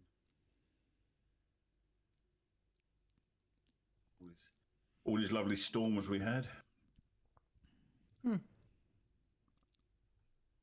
Meanwhile, in Norway, we went from green lawns a couple of weeks ago to it starting snowing and snowing and snowing. And I have a weird feeling that I'm going to have snow until the 1st of June again. Oh my. Our temperatures have dropped because last week we were up to about 10 degrees, and this week we're down to 2, and some parts of the country are at -7. So I had a public service warning yesterday on my phone saying due to heavy snow, etc., etc., etc., a lot of traffic accidents because people don't know how to drive here, and so if you don't need to go out, please don't. Essentially, oh, okay, so it's serious. So because 2 days ago we had no snow, and now it's we probably got 15 centimeters overnight. Jeez. That's a lot of snow. We don't need snow for people to not be able to drive properly here. So What was the thing on Top Southern Gear? Rail not to send any trains. What was the thing on Top Gear of many years ago where they talked about the cancellations of flights in England due to a minor snowfall as opposed to Norway throughout a full year, and it was several hundred over 2 or 3 days in Britain, and there was 6 in Norway. What, 600? No, 6. yeah, well, we've had trains cancelled. No, the year. Yeah, we've had trains cancelled for leaves on the line or the wrong sort of rain. Yeah, the wrong kind of leaves. That's the classic, isn't it? But leaves on the line or the wrong sort of rain. What's the right sort of rain? It's all wet. That's the angle, and some of it has nitrogen. Nitrogen, yeah. I was with bus passengers. They got on, they moan about the rain. I say it's called liquid sunshine. Enjoy it. It's England. Liquid sunshine. That's a nickname of a whiskey that I love. Oh, is it? Oh, okay. Yeah, it is. Oh, it's so good. Also known as Dragon's Breath. So good. But yeah, I'm not a big whiskey lover, but I went to the motor show a few years ago, and they were doing Johnny Walker Black Label. But rather than just giving you the shot, you had to drink a shot of it to go up this. Giving people a shot of whiskey for the legend to walk 4 stories up to get on top of this big tower so you can get better photos. Didn't sound like a good idea at the time. But what they were doing was they were giving everybody a strawberry. You dip the strawberry into water, you rolled it into some freshly cracked black pepper, ate the strawberry first to clear your palate, then you took the shot. It was beautiful. Really nice whiskey, and I'm not a whiskey lover. Oh, yeah, man. I can see that working. Yeah. It was a weird concept. You just remind me of probably the dumbest thing I did as a young adult. after like my mom passed and everything, and we were clearing out everything, I found a boxed up tall bottle of Johnny Walker Blue Label. The crazy thing is we didn't notice till we were 3/4 the way through it, and I'm finally looking at the bottle that it said it was bottled in 1943. Oof. And this was early 2000s, so like now this would be like an $80-year-old bottle of whiskey that we were just drinking casually, like as if it was nothing.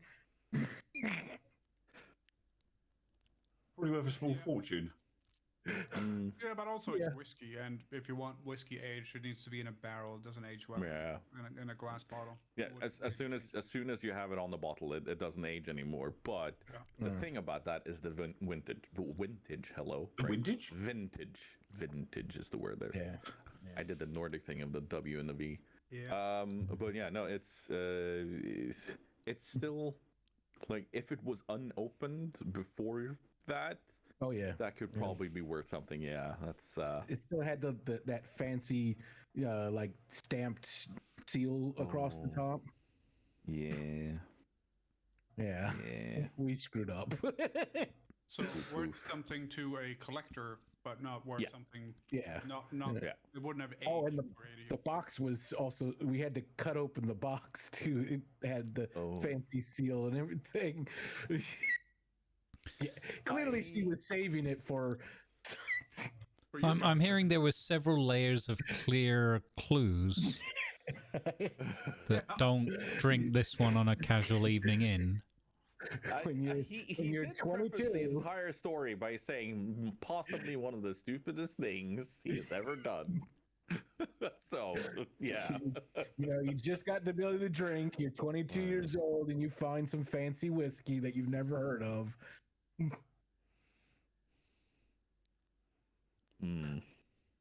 Yeah.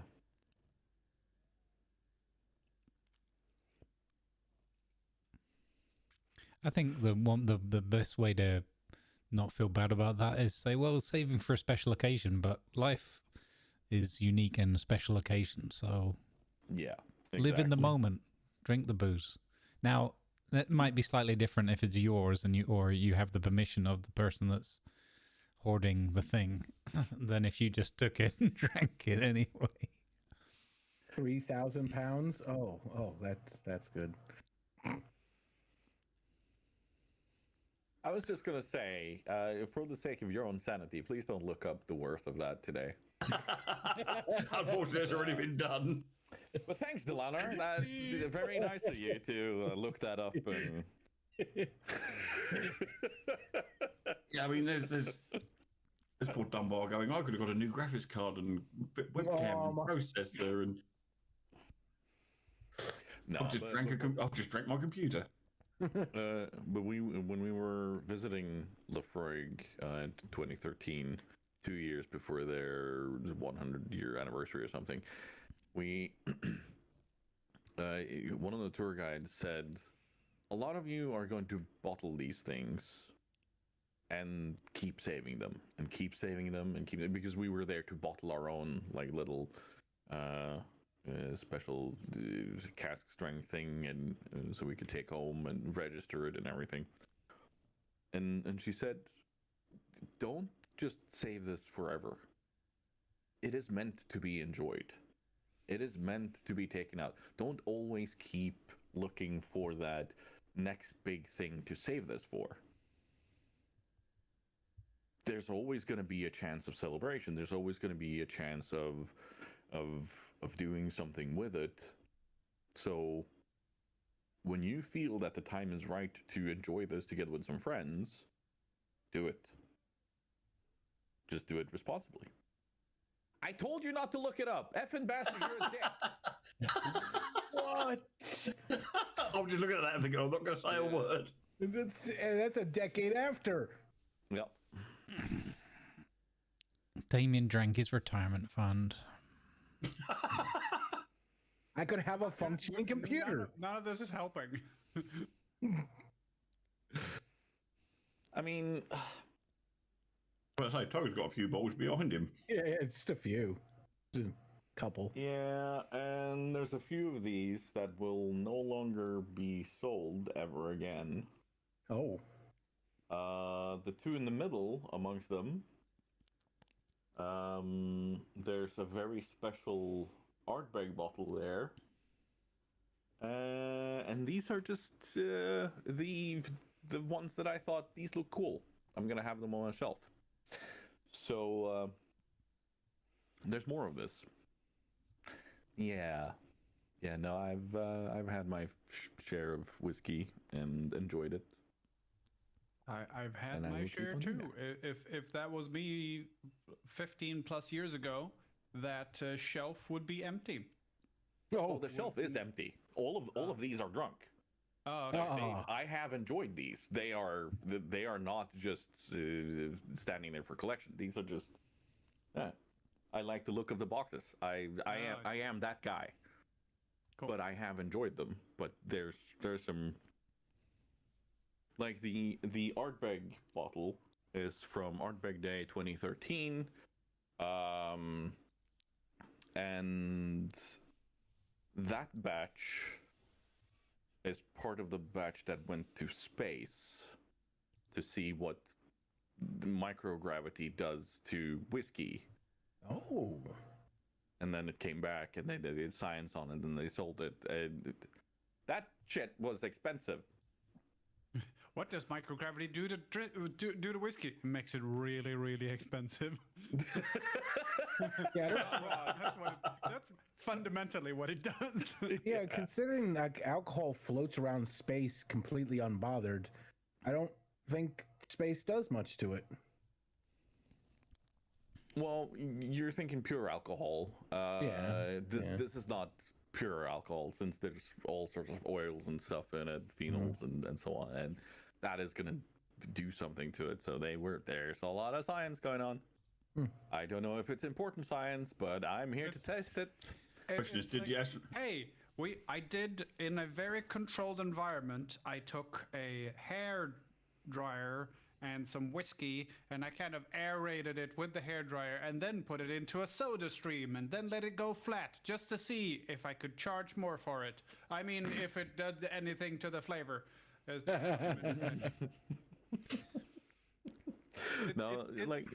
You know what it is? It's like the people who do like shampoos and stuff from Laboratoire Garnier, because if they said it was from Unit 5 of a Luton industrial estate, you wouldn't buy it. So they have to fancy up the names, like, set this with this space. So it is a lot of, it's very easy to catch when people do that just to have something more expensive. Because it's going to be... stars. Yeah, it's going to be the run-of-the-mill things. It's going to be the blended whiskeys. It's not going to be the stuff that is made of only one batch and so on.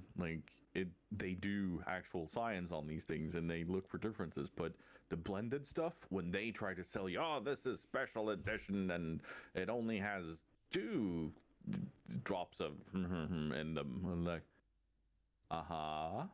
and why is that? It's because we ran out, and we're still gonna charge you the same, but we can now call it something different, and it's easy to catch those. But has anyone actually seen what Grumbles is doing on his stream, by the way? What is he doing? I'm very confused. What is going on now? I'm not doing nothing. Oh, no. Just renaming spells. Yeah, just renaming spells. Just getting. I'm going slowly through them all. I've got Sillet Bang for Prestidigitation. I've got I Can't Believe It's Not a Minor Illusion. I've got the Flammenwerfer for Burning Hands. We've got Denied, which is if I use the shield spell. What else have we got? Scorchio for Scorching Rays. I got The World Burns, which is if I cast Fireball. I got Wipeout if I cast Tidal Wave. which is obviously I took that as a pair. It wasn't the spell I wanted the most, but it was the one I paired with the fireball. I figured because of his backstory, it would make sense that he would have that. I might change rope trick to be something like get out of jail card or something. Nothing up my sleeve. Yeah. I don't know if you caught it as well, Grumbles, but when Tiger was describing something and then he did like, oh, and there's billowing green flame, and I went, green flame. Oh, nice. I didn't catch it, but that's awesome. Green flame. Get my old foam finger out and go, hey! Yeah, for those who didn't understand what I was describing, that is the infernal that warlocks in World of Warcraft can summon. Because there are some pets that warlocks in World of Warcraft can summon. It's the imp, which is just annoying and throws fireballs. Then there's the Voidwalker, who is your normal tank. Like, it's the first one. It's the blueberry, the blue blob. Yep. And then there's the Succubus, which can be used for crowd control. It does damage too, but it's not a tank. Then you get up to Infernal level, where you have a large Infernal that does damage, but also acts as a tank for you. Which is basically, like, for those who've seen the trailer for Warcraft 3 and World of Warcraft, I think it was, you see an undead warlock that summons one of these, and you see this giant infernal crash into the earth, and you see the green flames and everything. And the last thing you can summon is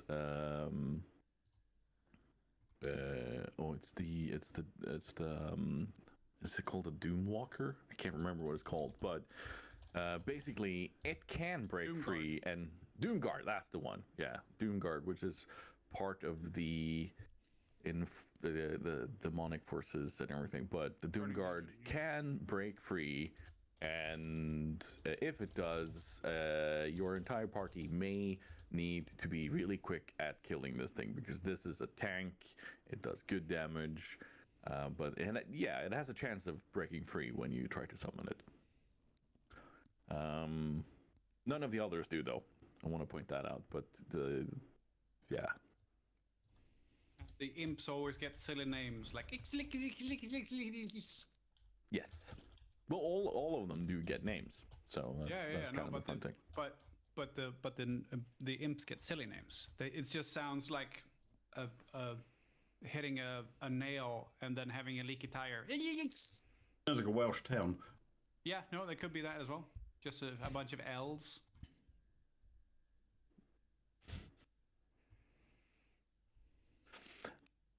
I'm not sure about that. A bunch of L's in Welsh is. Discord ate all of those noises. Like, it lit up that you were saying something, but Discord ate all of those. A bunch of L's in Welsh sounds like. Wow, it did it again. Yeah, it did it again. It does not like that sound. No. Wow! It turns out that Discord hates the Welsh. And I think it's elves. I think it's fair.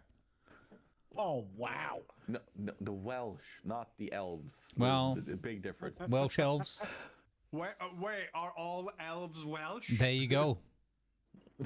Makes sense. There we go. We've unraveled the mystery of where Tolkien got the Elvish language from. Yeah. It's like nobody in Wales watches The Lord of the Rings because it's just a bunch of swearing. Yeah. It's like when Tiger and I watch Vikings, we just go, there's sometimes kind of wrong there. Yeah, they did get some parts wrong. Hey, that's my uncle. That's me. What the? I was almost on that show. I was very close to being on that show. That's my one claim to fame. I was almost on the Vikings show. Well, my cousin, who is he's a carpenter by trade, but he's a longbow archer as stuff he does. has just been contacted by a film firm in the UK to take part in some film they're making. And he started giving them information because they had a lot of stuff wrong. So they're now using them as their source to make sure that all the longbowmen are correctly attired and dressed properly and got their hair proper. Oh, that's cool. Because they had people with long hair, and he said longbowmen didn't have long hair. They're like, yeah, they did. He said, no, they wouldn't. He said, because if they pulled a bow back properly, he said, when they release it, their hair are catching the thing. He said, they won't be firing their arrows very straight. He said, they might have it tied back, they wouldn't have it loose. Yeah, you pull a longbow all the way back behind your head. Yeah. So he picked all these holes in what they were doing with the people. I said, okay, so we're going to pay you to as a consultant as well as actually be in the film. Oh, cool.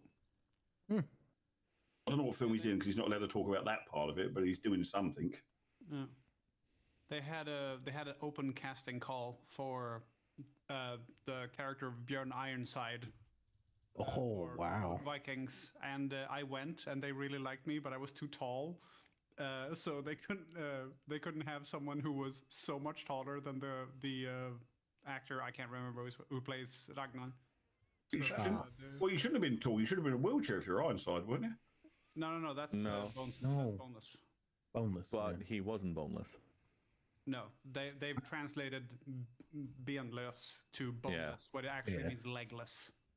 But the thing is, Banelos is also an apt name for the devil or the spirits, like the evil spirits of the land.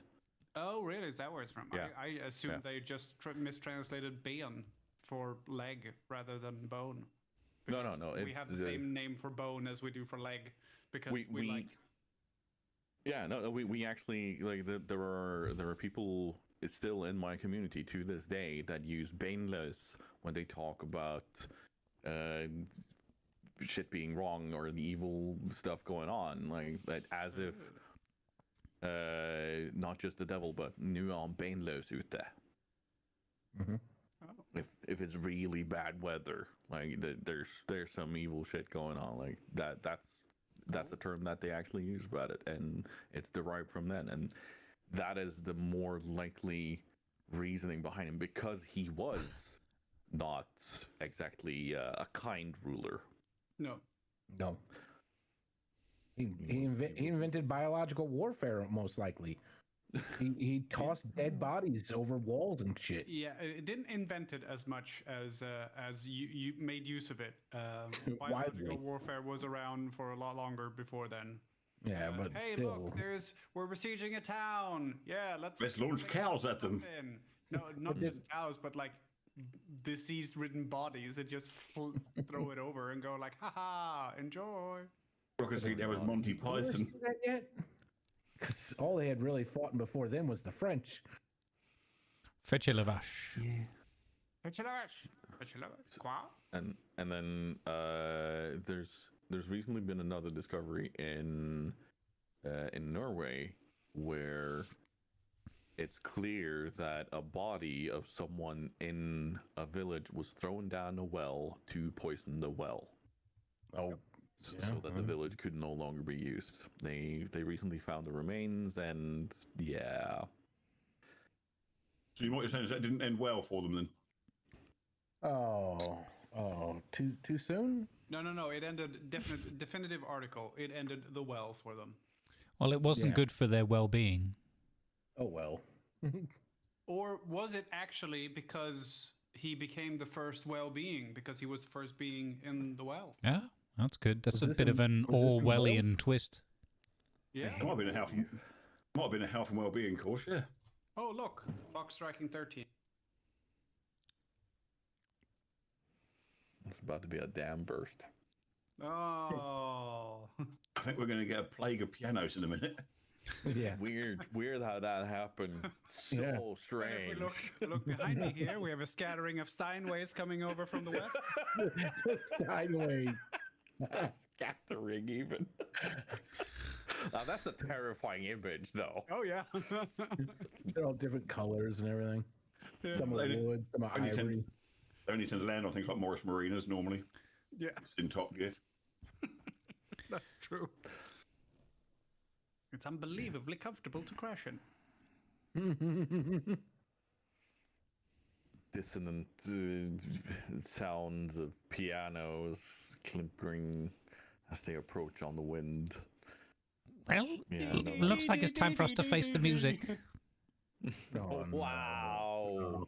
I could just imagine that all of the pianos striking the ground would sound like Firelis for some reason, because they starts kind of like, oh, I think it might be some downpour coming. Dee, dee, dee, dee, dee, dee, dee, dee, dee, dee, dee, dee, dee, dee, dee. It's just more. Piano Then to it the morphs face. into Rush E. Oh boy. For a musician, he sounds kind of flat. I give up. I give up. Like, this is the end of the campaign. I give up. We're done. I stole that one from Chris Perkins. Nice. All right. Viari gets flattened by something. For a musician, he sounds kind of flat. Sidetracks. We're on our like 5th sidetrack. Calm down. That's all. No, it's side quests around here. Yeah. Yeah. All right, audience. Any questions? Any thoughts? Any worries before we continue? What do you call a young bard?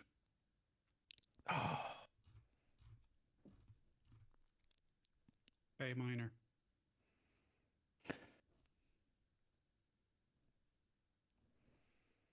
What did you hear? Tingling of ivories. Again. Fuck you, Skeletor!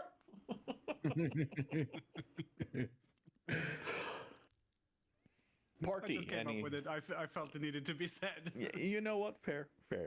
Any thoughts and ideas and questions from the party?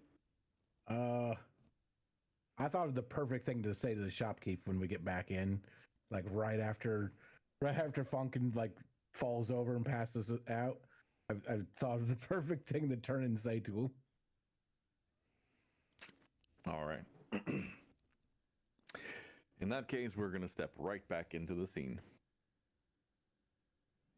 Yes, yeah, so soon as Funkin, passes out, and I turn to the shopkeeper. I'm like, sorry, let me get that.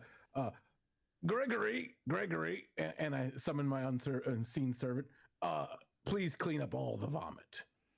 And he just immediately, without even saying anything, just immediately turns and starts working, very, very, very hard and briskly.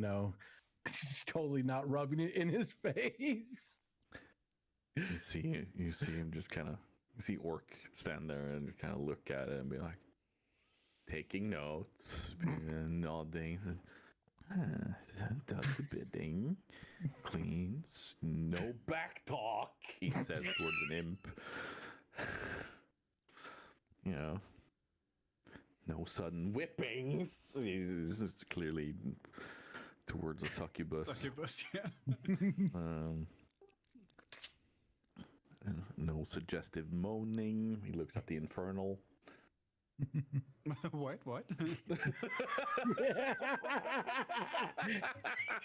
I saw the worry on all your guys' faces. Like, hold on, wait a minute. Say moaning. But yeah, no. Gregory does his job and cleans up and cleans Funkin, and I imagine cleaning Funkin is a little bit like changing the diaper on a baby. It's just like just rolls over, and starts wiping off, and rolls the other way, starts wiping off. As long as you're not using the same mop. No, it's a magical mop, and it just absorbs things. Okay. Hang on a second. Diced tomatoes. I don't eat diced tomatoes. Oh no. Ugh. Things that make you go bleh. Yeah. No, you stand there and he just kind of looks at you. So, what now? Your friends, right? Yes. So, what I did there is something new. I just was given by my patrons. Basically, I can now step outside of reality and go into the in-between space between dreams and reality and creation and destruction and kind of a void between all the worlds. And oddly enough, your infernal was there, and it was angry. So what you're describing sounds a whole lot like the different realms. You see, one of the major realms around here is the dream realm, but only the green dragons inhabit that because they are the ones of the dreaming. The green dragon aspect being Sarah, she reigns there supreme. But we also have the shadow realm, where a lot of us warlocks will dabble in it, but that's mostly the void walkers. They are part of the void, but also part of the shadow realm. You'll occasionally see rogues in there when they do their shadow step to get closer to their targets, but not apparently sure. My patrons created me from both. I am part from the Dreamer Dragon and part of this feathered thing from the Shadow Realm. When you describe the feathered thing from the Shadow Realm, you see this orc go from a vibrant green to almost an ashen gray pale, with just a complete look of shock and horror on his face. He can't believe what he's hearing. And he leans in and whispers, "You know of the Raven God?" I believe I'm of him.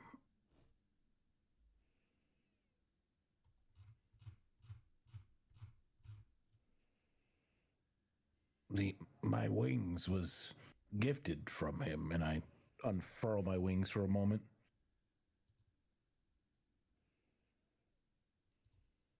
Orc is locked in. It's like he's just completely stunned. He's not speaking, he's not blinking, he's not moving. You don't see anything in his visage anymore. I refurl my wings back up nice and tight. Are you right? And as you say, "Are you right?" he fades. His robes crumble to the ground. Oh. The infernal loses all of its green, flamey magic around it, and they fall lifeless to the ground. You hear the imp go and disappears.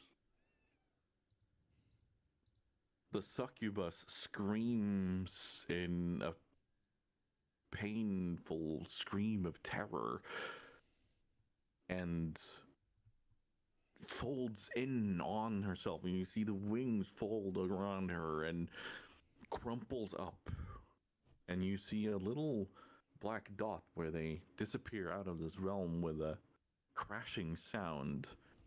The only thing left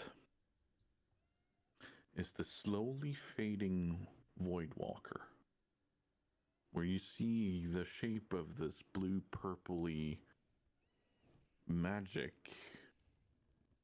slowly disappear, but the eyes are growing and growing and growing. And before they fully disappear or engulf all of the stuff around you, you hear the same voice say, "I see you." And it's gone. All of you see this. I hate to pull an Urkel here, but he would go, did I do that?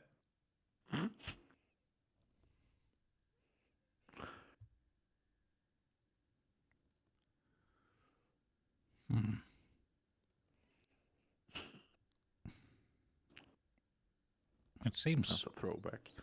hard to tell, but I guess. I guess you have to be careful what you wish for. Or choose your words carefully. I don't know what I did. I thought he could help us, but he's. I kind of like wave my hand where he used to be. He's gone. Mm-hmm. Oh, I just realised I'm unconscious. I don't say any of that.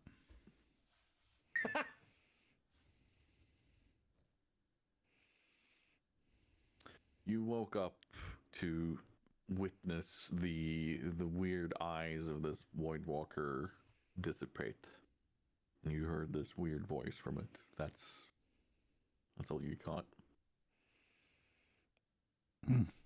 What was that? How long have I been out? Minute or two. Why does everything smell of diced tomatoes around here? What?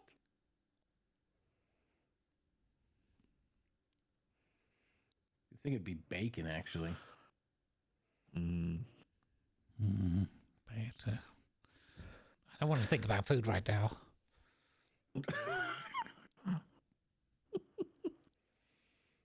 What was that eye? And what was that screeching, whispery screech thing? It was like all the living things in here but us just got sucked somewhere. Or destroyed. Or... Did you summon her suck you up? No, just my servant to wipe you down. Oh, well, thank you. I don't think I did anything. We were just talking. And I was explaining who my patrons are, and that apparently they created me. And then, like I said, all the living things besides us were like they were pulled away. Like they were just like their entire everything was sucked away. And you don't sense them? Feel them anywhere? Okay, when he says that, I would like close my eyes and try to kind of reach out. Like I kind of reached out to my friends, try to focus on the shopkeep and like think about him and focus on him, like as if I'm like beckoning him with my mind. Like I'm calling out to him. That there is nothing in this world any more tied to this person you were just talking to. There's no trace of them. There's no memory of them. There's no sense of them left in the world.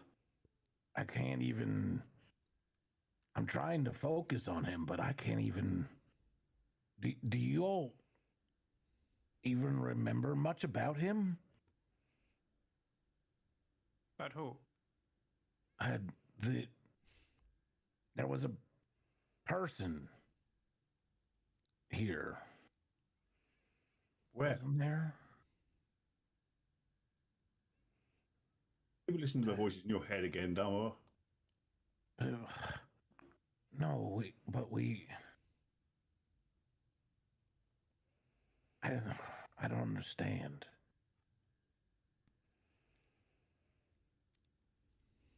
Ragnar, you see outside the tent, and there's still orcs and weird demonic creatures and stuff walking around here. There's another shop across the way where some guy is mixing up something, and it seems completely unfazed by this.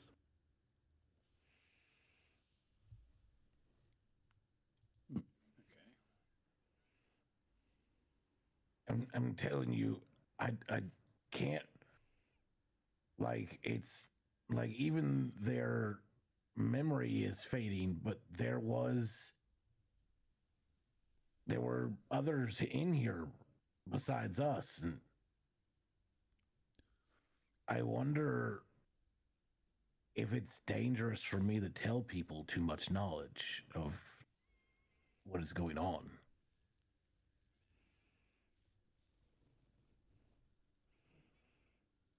Yes, perhaps we should keep those discussions amongst ourselves for the time being.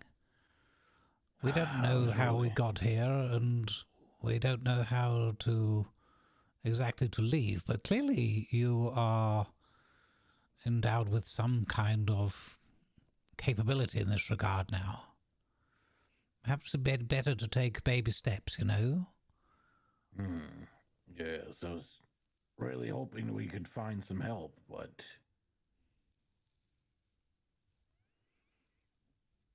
this is going to make things difficult. That's all right. That's not a problem. I mean, while you guys have been searching and finding all these weird, wonderful magical artifacts that you're using, I went off and got my Warhammer. Well, sort of blessed, really. It's he pulls up his Warhammer, and you can see it's been slightly shortened in the handle. It's now got lots of dwarvish runes all over it, which you ain't got a clue what they say. And it's got this slight golden glow to it. Yes, I found this guy. He was an enchanter, dwarvish chap. Went by the name of Thrym. Had a strange fetish with coconuts. Not sure what he's on about there. So, sorry, is it just me, or is Doc's microphone fading in and out a bit? Slightly fluttery. So yeah. Oh, okay, hang on. I know what the that mic a little far, maybe. Sounds like a noise filter that's kicking in. Yeah. Yeah. Is that any better? Oh, yes. Yeah, sounds good. Yeah. I was mucking around with some settings in Discord, that's all. Yes. So I have my hammer. It's been enchanted by this dwarvish chap. Went by the name of Thrym. Like I say, he had a strange fetish with coconuts. I'm not sure what he was doing there.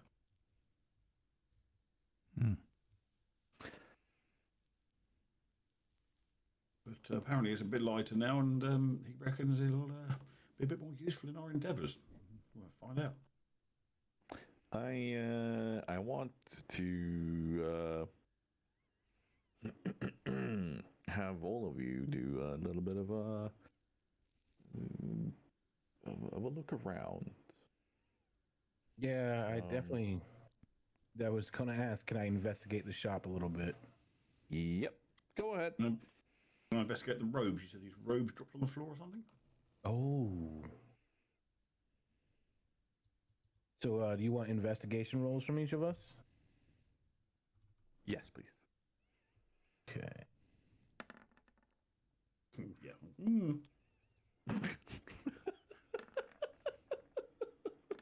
Hey, I finally rolled good. Nope. Nat ones again. Alistair is like, he's just not caring.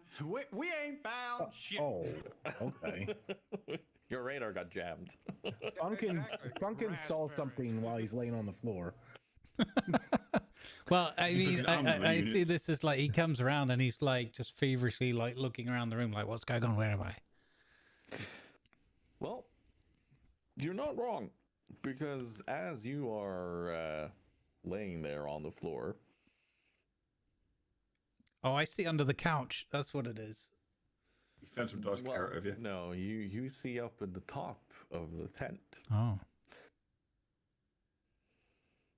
and as you're looking, you're staring at it, it seems to slowly fade. But there's a symbol in front of you, in front of your face, as you're looking at this. And before I show this on screen, I want you guys to look in the sharing channel on Discord. Are you gonna be able to put it in Roll20? So, Yes. all right. But I want you to have a look there, and I want to see. Now, without you guys saying anything, does anyone recognize that?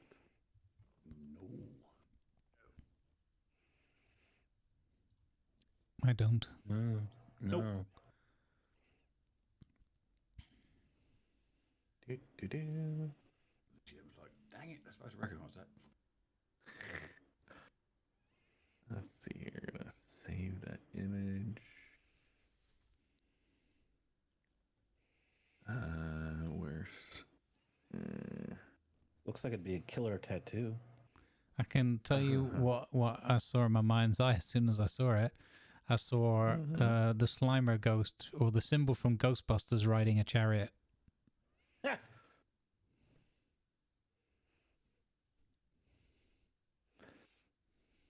You can see the wheel. Fair. To me, that looks like, you know, this faction from the Klingon Empire. No, not quite.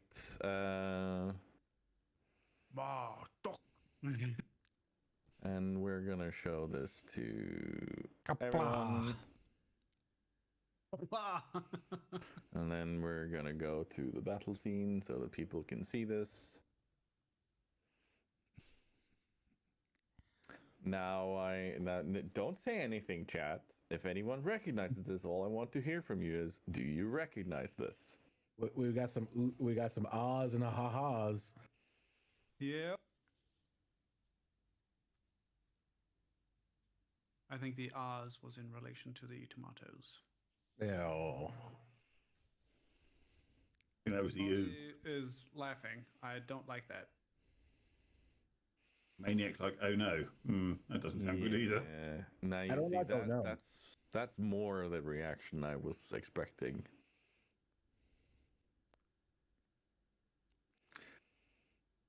That is the insignia, the symbol that Funkin slowly sees fade away.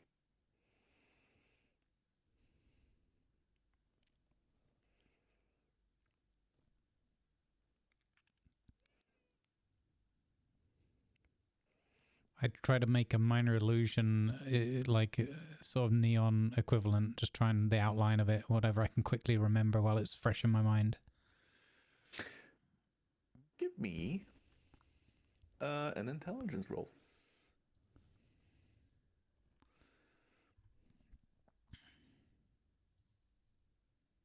Lima didn't seem to like that.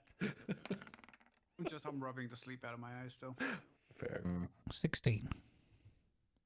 Okay. Ooh, that's pretty good. You try. You fail. Want to try again? I can't quite get the shape of what I remember. But it looks like Ghostbusters. Yeah, looks like some slimy ghosts. Let me see if I adjust it just a little bit here, a little bit to the left. That's got it. Oof. It's definitely a ghost. Gone the wrong way now.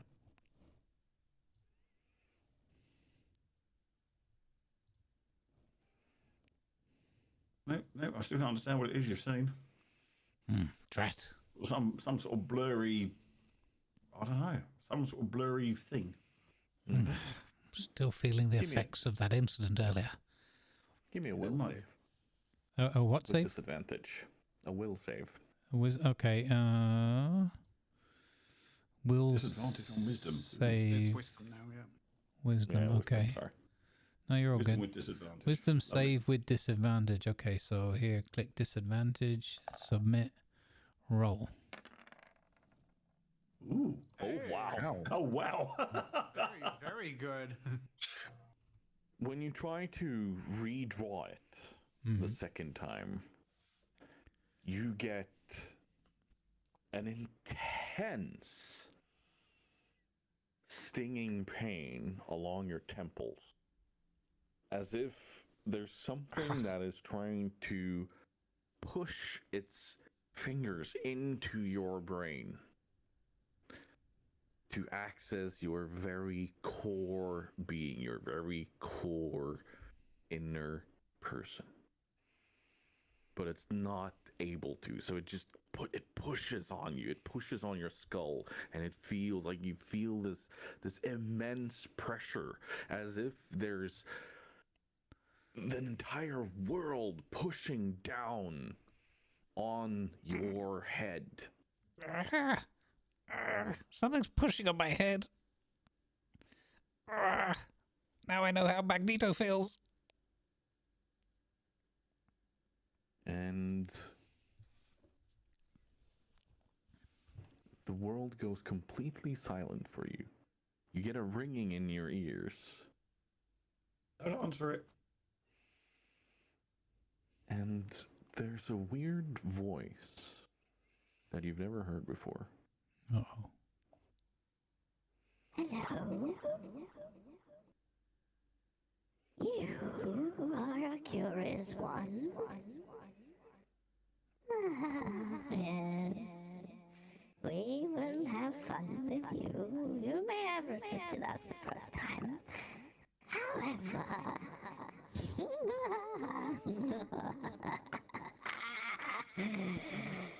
you will not stand long before us.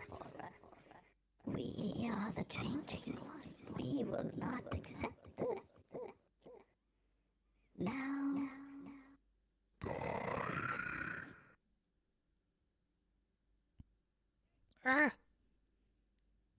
And, yeah. You are left in a racking pain.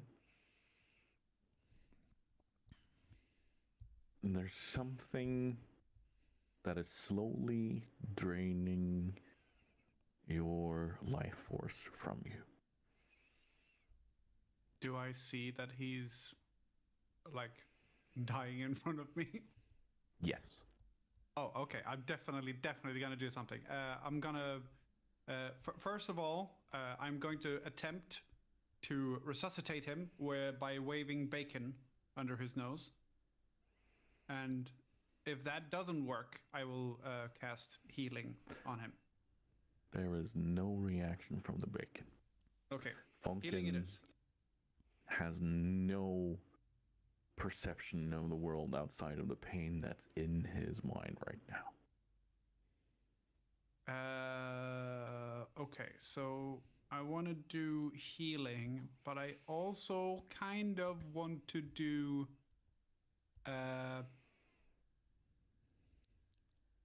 aid to like bolster his, because clearly he's having something on the inside, like stuff. So I want to do aid, because bolsters your allies with toughness and resolve. So I was hoping I could like boost his mental resolve. It is like increases their hit points. But I was hoping I could like spin it in a way so it helps his mental state. You know what? I have an idea that works for this. So yeah. Okay. Yep. We will I can't really say much for how this idea pans out, but yeah, without giving away too much. But yes.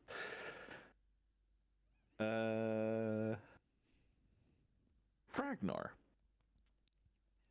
I also cast this on Dunbar and Ragnar because it's 3 people within range, and if Fonken is under assault, as it were, then there is no reason to suspect that the others would be okay in perpetuity. So, and it doesn't cost me any extra, so I'm gonna cast it on all my friends around me.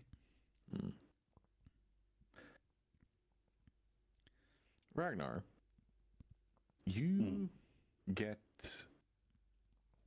an overwhelming sense of evil.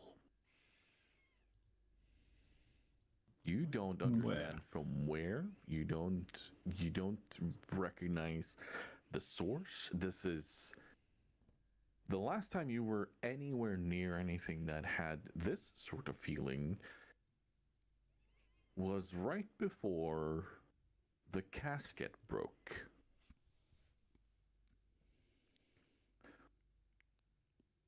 Having had that feeling then, this overwhelming thing of evil, Ragnar is going to cast Detect Evil and Good, which should tell me roughly where it's coming from and what sort of thing it is that's causing it. Your mic's doing the thing again. Yeah. Oh, that's really weird. That's weird.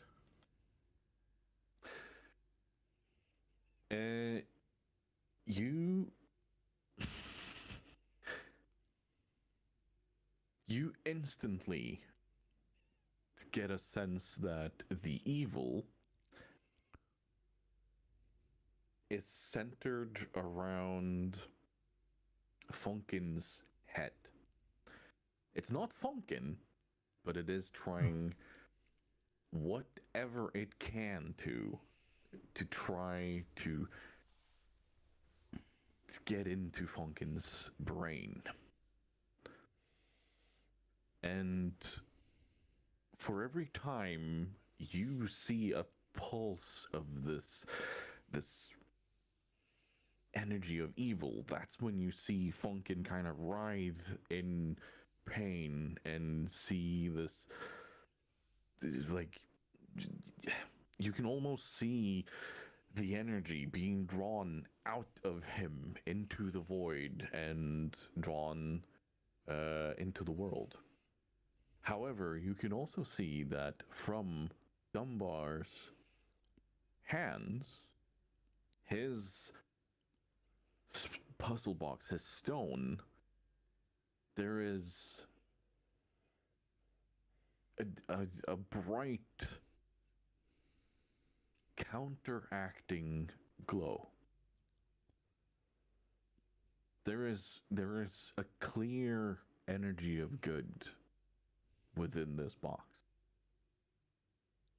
And it is trying to reach out into Funkin's being to stop this from happening. But you also see a similar kind of energy as the evil one, but it's not evil. It's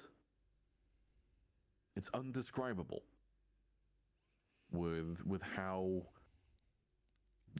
it intermingles with each other. But the very clear evil energy is trying to reach into Funkin's brain.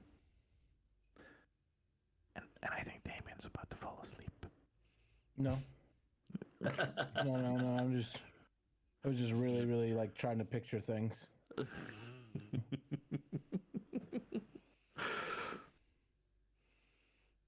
Well, having seen this weird energy coming from the box to Fonkin, and also this thing trying to drain stuff, Ragnar's going to grab, having cast Detect Evil and Good, to work out there's actually evil and where it's coming from, and two, he's going to cast Beacon of Hope, which affects everybody in the room, if it works, of course.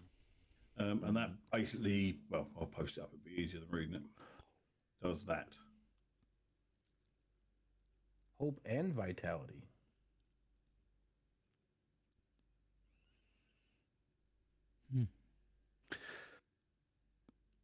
Grumbles. Yes. Let's do a wisdom there again, shall we? All right. Wisdom save. With advantage because you've got the beacon of hope on you. Indeed. All right. So is it with advantage or is it normal because it's cancelling any disadvantage? No, you have advantage now. Okay. Okay, go, gadget wisdom.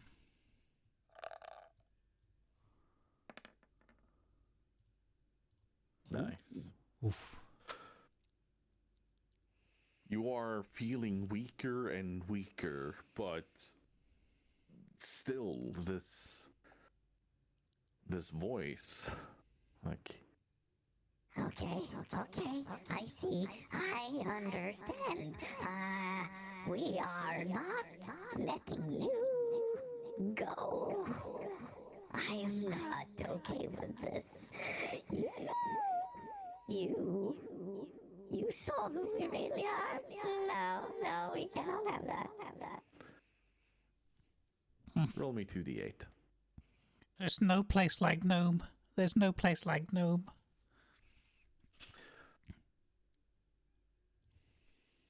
Oh, hang on, chat window.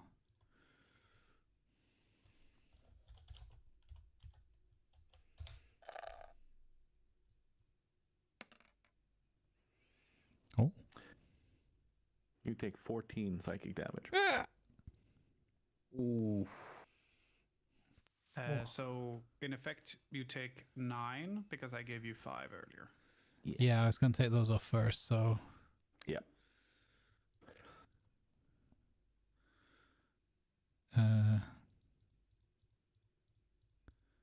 Okay. Can't math But today. you are in racking pain. I just stepped on psychic Lego.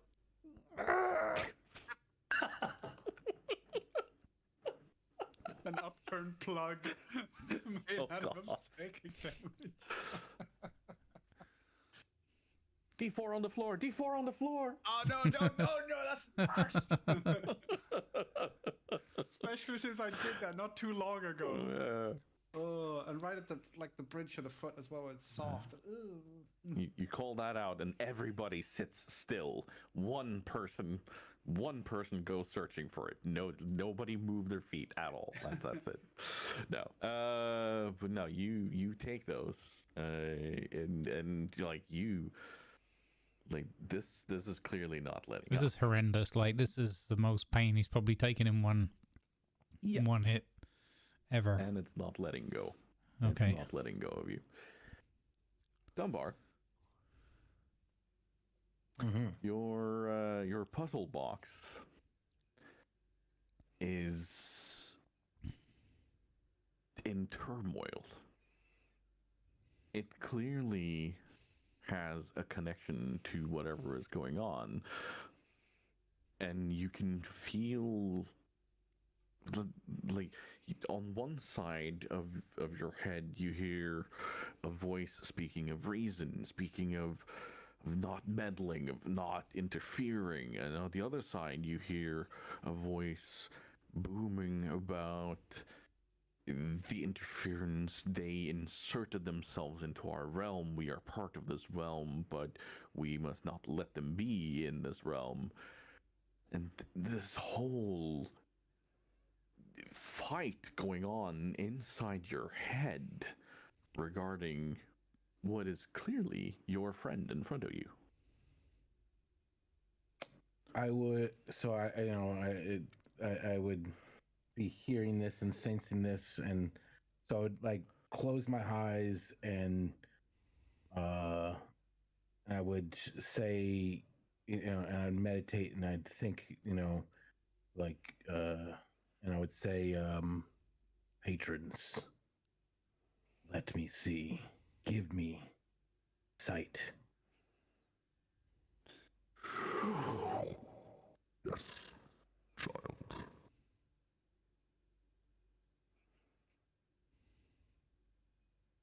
everything stops. Oh. You see Funkin, and there are large, long talons of some sort of twisted bird of prey that is trying to reach into his head. And it's pressing down on his skull. But these talons, they would be part of something that is the size of a galaxy. This is how big they are. This is not a simple being trying to interfere, trying to do something. But you also see your two twin-souled patron, for the lack of a better term, talk and try to pry these talons apart. They are attempting to hold off these talons from completely breaking down your friend's mind. And the visage is this white raven on one side, which clearly wants to fight. It clearly wants to go to war.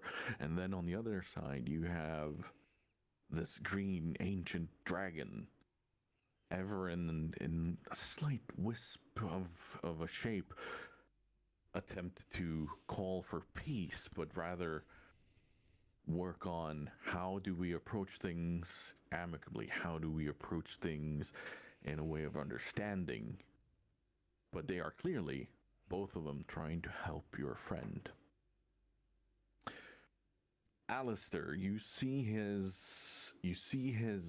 hand reached out, and this wonderful flowing energy from him towards the mind of Funkin, creating what kind of looks like a helmet around Funkin's head. And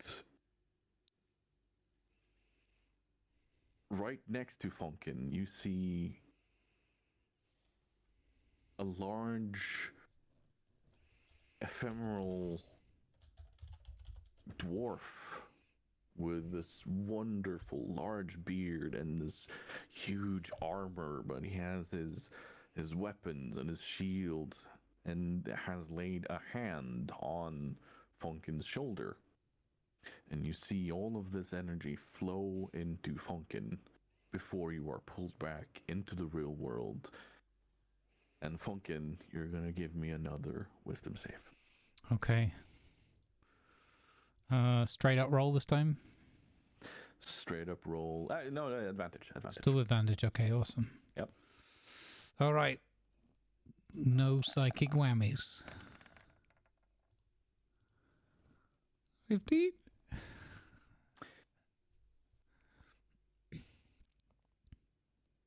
You're gonna have to roll me another 2d8. Don't roll high again.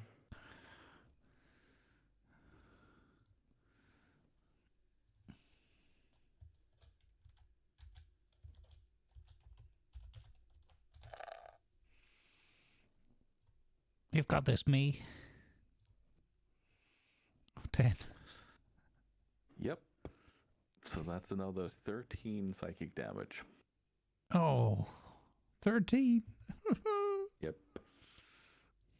Funkin' going to die. Seeing Thonkin in pain, do I see that he's fading away? Yes, you see that he is clearly getting weaker, and it's as if he's being drained directly in front of you. So Ragnar's going to grab hold of his holy symbol, touch Thunken on the shoulder, and try and cast Cure Wounds on him. Mm-hmm.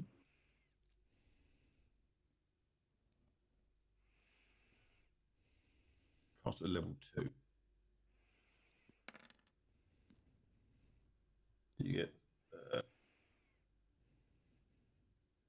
heal you for 21 hit points. Ooh, dang. And that works, Yep. GM?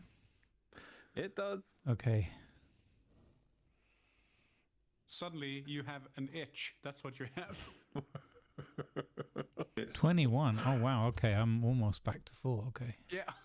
I was going to say, Jeez. I'll top you off. Nope, I'm not Yeah. spending a spell slot on 1 hit point. The bonus of being a life cleric, my deity likes me when I do things like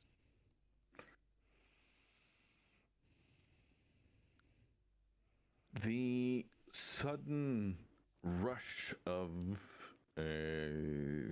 energy into Funkin. You hear a twisted, like all of you, you hear a twisted caw of it's a raven or a crow or something like that screeches out in immense pain. The entire pressure from your head is gone. And purple, but also green and ever-changing raven's feather falls down to the ground, and as soon as it touches the ground, it dissipates and is gone.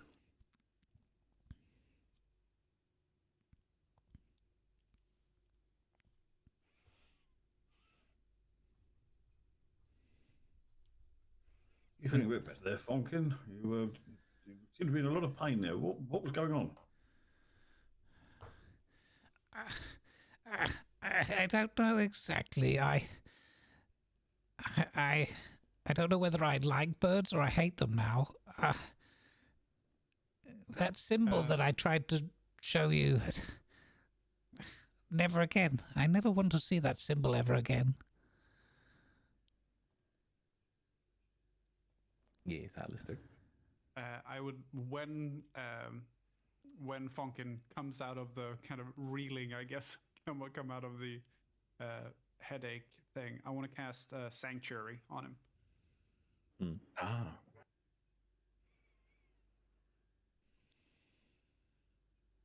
In case, it comes back for round 2 or whatever, he's going to have a little, tiny little buff. I want to thank you, both of you. He looks at Ragnar and Alistair. I don't know what that was, or what I did to, I don't know, bring it upon myself, but yeah, it's got something to do with that symbol. It must do. That it all started around then. Yeah, thank you. Yes. I mean, I thought you had a reaction to something to eat, and I mean, because you came back, you were violently ill, laying on the floor, and next thing I know, you were fading away. I thought you'd been poisoned or something. No, trust me, Ragnar, I would take the chunder blunder all week over that.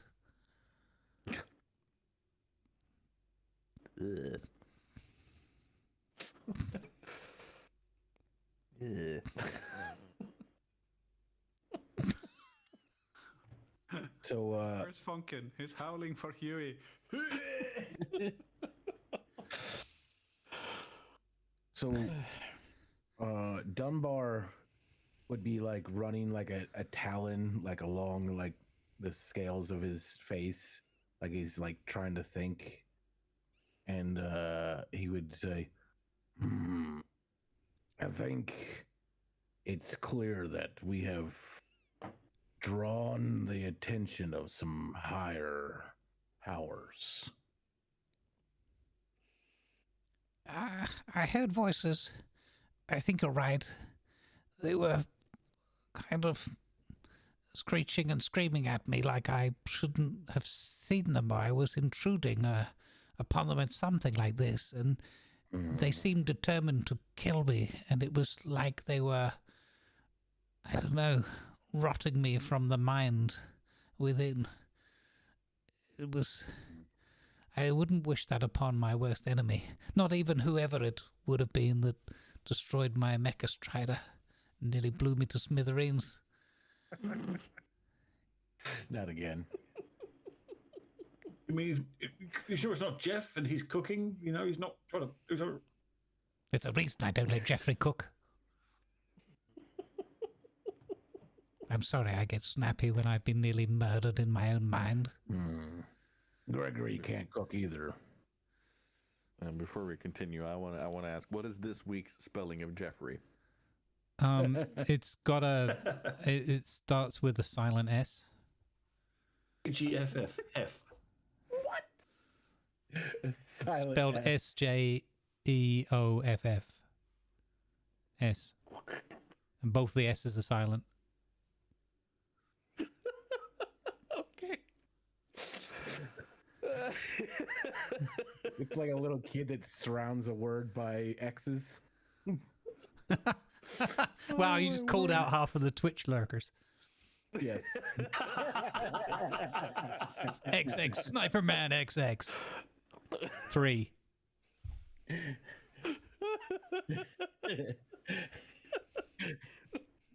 I'm just waiting for one of them to say something. Hey!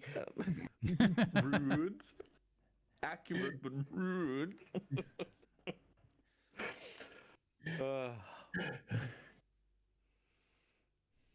You all stand there for a bit, trying to catch your breath and ponder and such. When you hear a very tiny little goblin voice finally, excuse me. Are you guys the guys who are going to Thunder Bluff? Alistair, who is completely fine and nothing's happened to him, he goes, Yes, that's us. Very cheerful, despite everything that's happened to his friends. I thought I'd let you know. The Zeppelin just arrived, and you don't have long before it leaves, so you should probably get a move on. Okay, thank you. And then walks out the door. Come on, chaps. Very cheerful. I'll pick Funkin up off the floor and sort of dust him down a bit. So, I have a question because I have a spell that I feel like could have a weird interaction with my new ability. I have Misty Step, which allows me to basically disappear into some other realm or something to teleport for 30 feet. Would if I was to use Misty Step right now to get closer to like towards, would I be passing through that realm again? Or yeah. I want to try it. I'm gonna be like, oh yeah, and I would just like instinctually just like let me rush, and I'd use something I've used many times before, and I'd Misty Step towards the Zeppelin, and see what it does. Yeah. You get a sense of the world around you. You have a clear picture in your head where you want to go to, and you feel the wings unfold and do a as you shoot forward and you reappear where you want to. Oh wow! My Misty Step is supercharged. Okay. All right. Wow. Ragnar, did he just Misty Step? After all I've just been through. He's gone into that shadow realm again. Son of a... Yes, I think he did. So, yeah, I'm going to have to slap the little... What an absolute... What the is going on? I replaced my sensor with the quack, which is much better. Wait, is that the Go XLR? Yeah. Yes. You could swap what the bad button does? Yes. Swap all the I buttons. don't know if you can. I have a roadcaster. Holy. I have a roadcaster, so I can just go. I think you can change the pitch though on the Go XLR, can't you? There's a few settings. It depends if you. A lot of stuff you can do with it. Oh, it's nice. But yeah. Thank you for the carry, all make Ragnar. I'll just be resting here a moment. You all make your way to the Zeppelin. You step onto it, and there's a goblin who calls out, "Last call! Thunderbluff! Last call!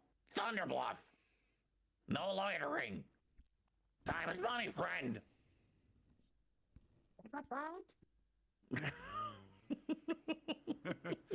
When everyone else gets there, because I imagine since Alistair left first and he's kind of like trundling along, he gets there first. I imagine he's looking at like inspecting the machinery and everything with the Zeppelin and talking to like the people working the Zeppelin when everyone else gets there. And it's just hanging on the side, hanging on the rails, going, "It's perfectly safe. I've inspected it." Not look at the one in charge. So if he's inspected it, don't let him touch it with any of his tools. Things tend to go if he does. Things tend to go no matter what around here. We're goblins after all. Yeah, so I think he might be a goblin in disguise. So just keep an eye on him. No, he doesn't smell right. Well, we know that it's we know that it's that strange waft from the back of him. Don't worry about that. That happens on a regular basis. We're always having to clean him up.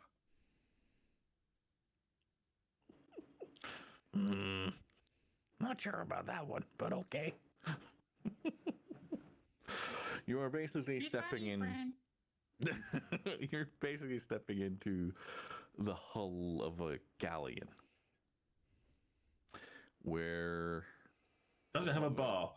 Is a giant hot air balloon, but on the back is clearly what is it's very akin to one of the machines you saw on the Salt Flats. And there are giant engines, propellers all the way, who's also attached to this galleon hull. And you hear the call for the engine. Start the engines! Clear! And you feel the galleon start like kind of shuddering, like the entire thing rumbles for a while before they kind of even out, and you hear the odd backfire from the engines, but you are sailing effortlessly through the air up above Orgrimmar. You see all of Orgrimmar's people in their different shops and alleys and visitors and everything. And above you, in the sky, you see a very, very large contingent of winged riders on these wyverns, soaring next to you. It came from behind. That would be dwarves on griffins, but close enough. Yeah, well, I didn't have one that fit. It came from behind. Oops, I dropped something. I can see my house from here. Gordon's alive.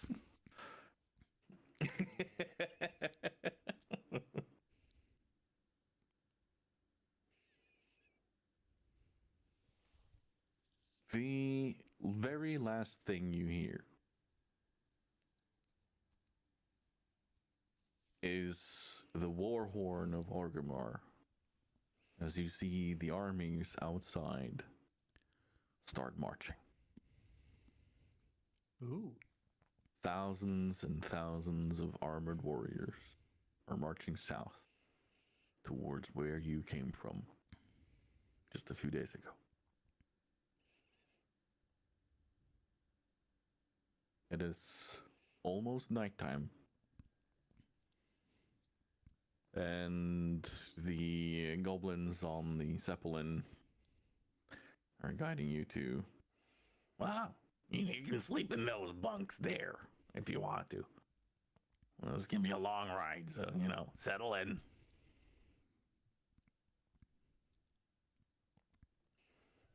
I go to sleep in one of the bunks.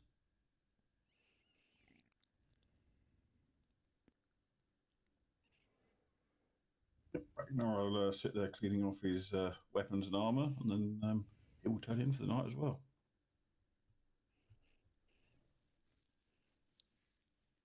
Do you all go for a good night's sleep? Yeah, Funkin's exhausted after those 2 episodes or two situations, so he just finds a hammock somewhere and just curls up.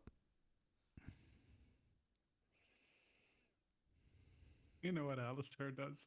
He's talking in his sleep, and the thing he says in his sleep is, "I've got a flying machine."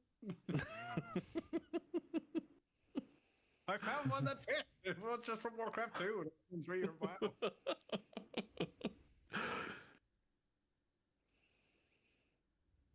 As you all are fading into dreams or dreamless sleep,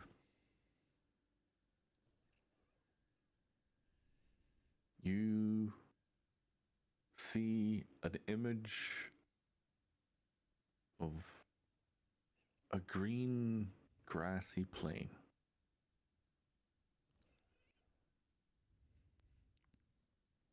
You see a sun setting, and as it's slowly getting darker, way off in the distance,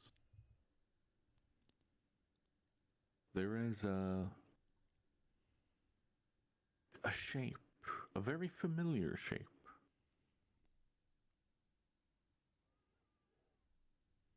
He looks a lot like Ragnar, but he's wearing a different armor, a very shiny armor.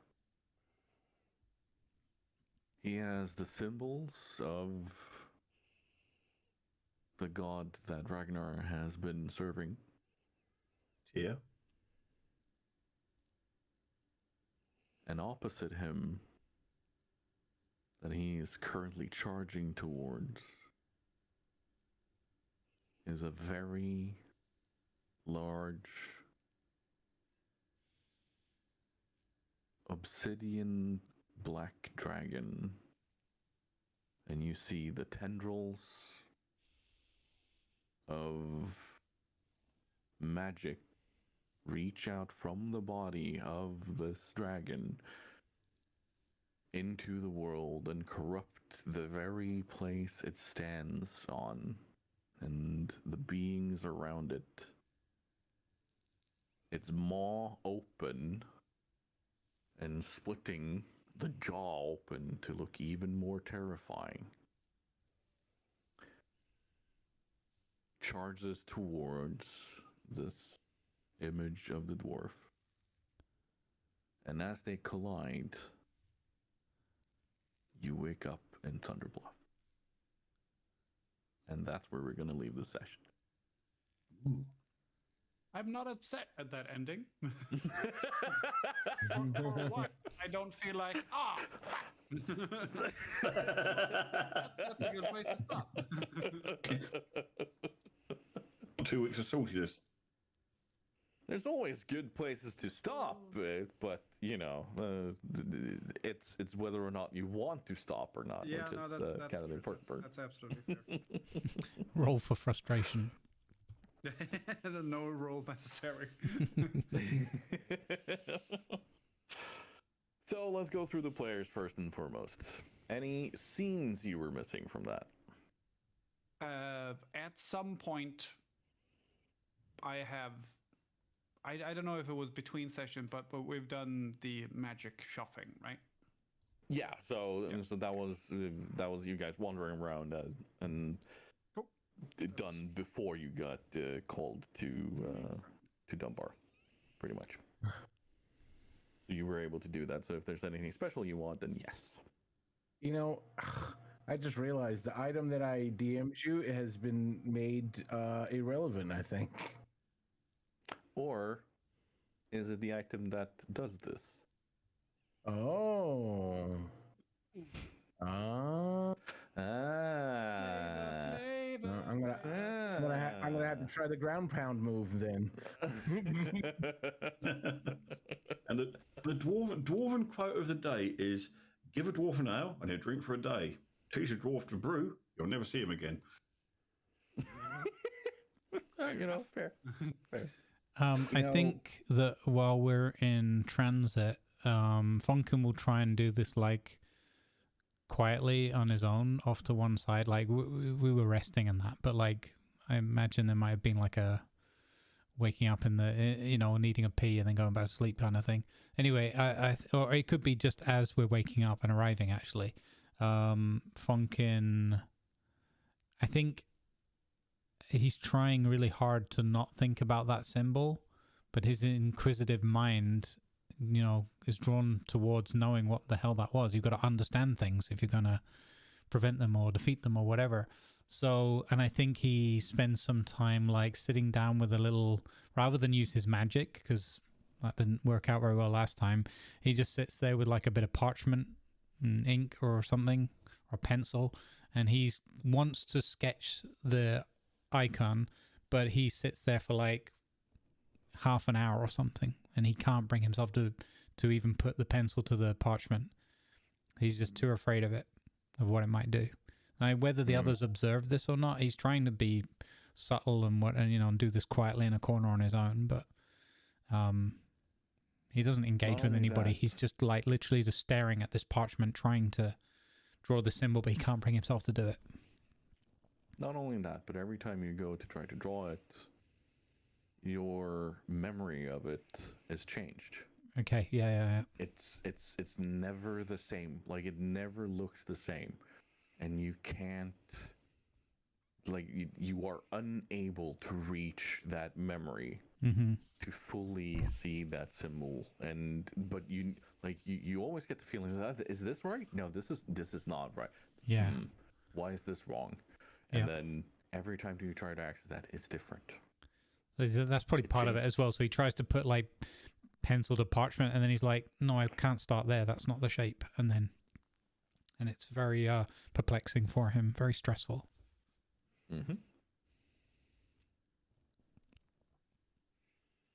Dunbar would be trying to do something similar. He definitely, as they were leaving, would be really trying to strain his brain to try to remember anything from that shopkeeper. I don't know how much is faded, if it's completely gone now, if he's it's weird because on one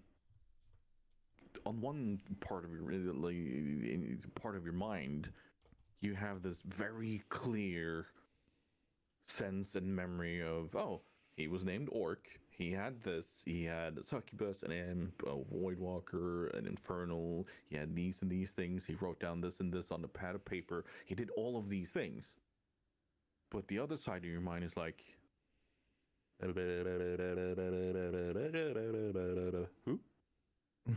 So it's like a memory that, like, as you go to picture it, it just kind of fogs up and becomes hard to focus on. I'd say that's a good description of it. Yeah. Okay. Yeah. He that definitely probably has him freaked out. I mean, it's like, like in his head, he just may have inadvertently eradicated someone from all existence and time. Whoopsie. Yeah, he pulled off like the ancient Romans, what they tried to do, the damnation of memory. Oh God. Yeah. Yeah. Let's not do that. One question, Tiger. In the end of the headache scene, so there was this green and purple feather, right? Was that was the very last thing that then faded out as he had sort of relief from the? Yes. Like it let go. Okay, so he kind of. I think he has that as a memory.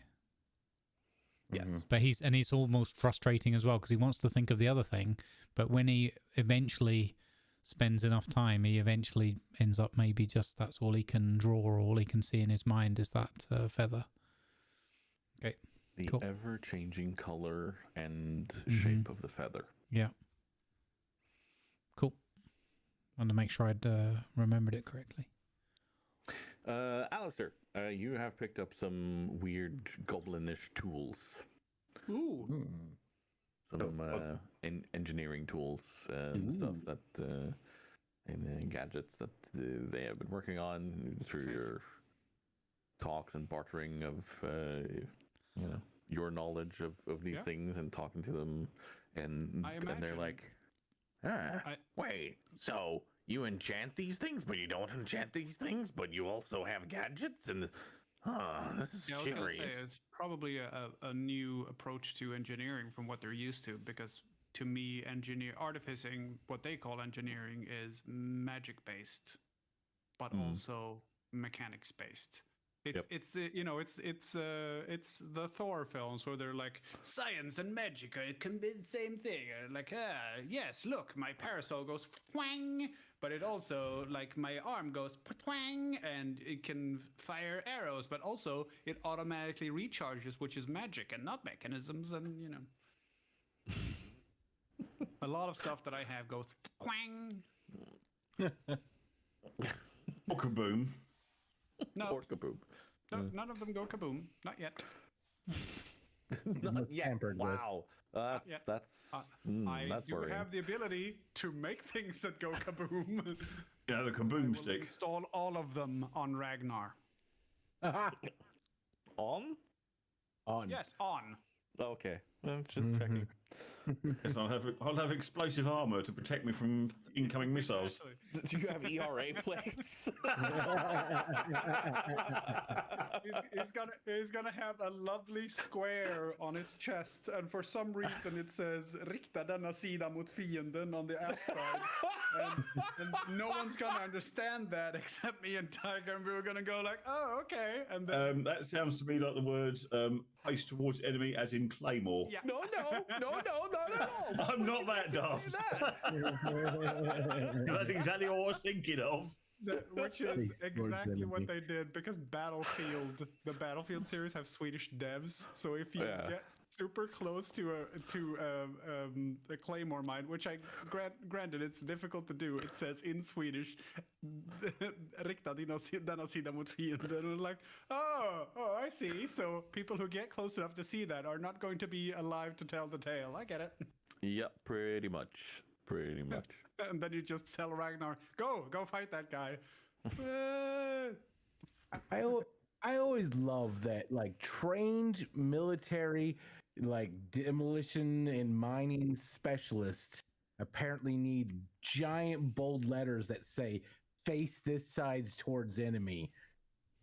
Yes, but then we have to put on coffee cups these days. May contain hot liquid, so Yeah, but so what you're saying is the reason that the reason that mines have the side towards the enemy is because if they don't, they might get sued. Who's gonna sue? What the heck?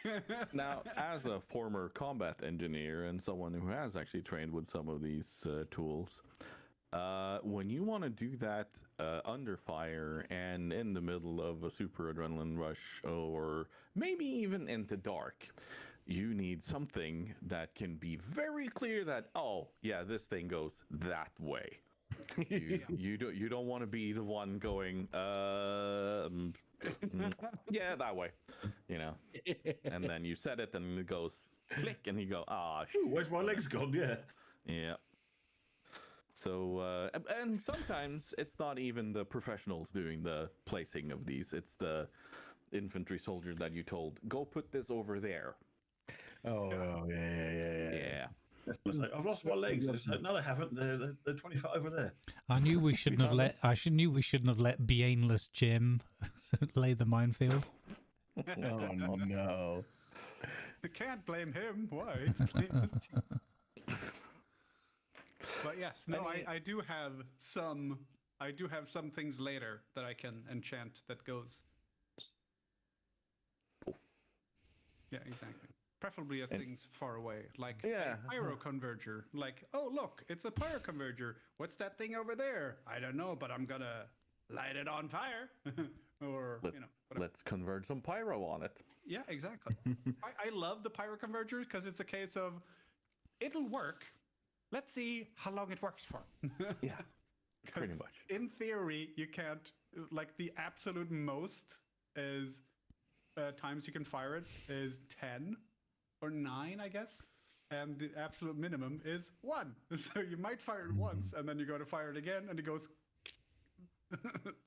whoopsie. Oh.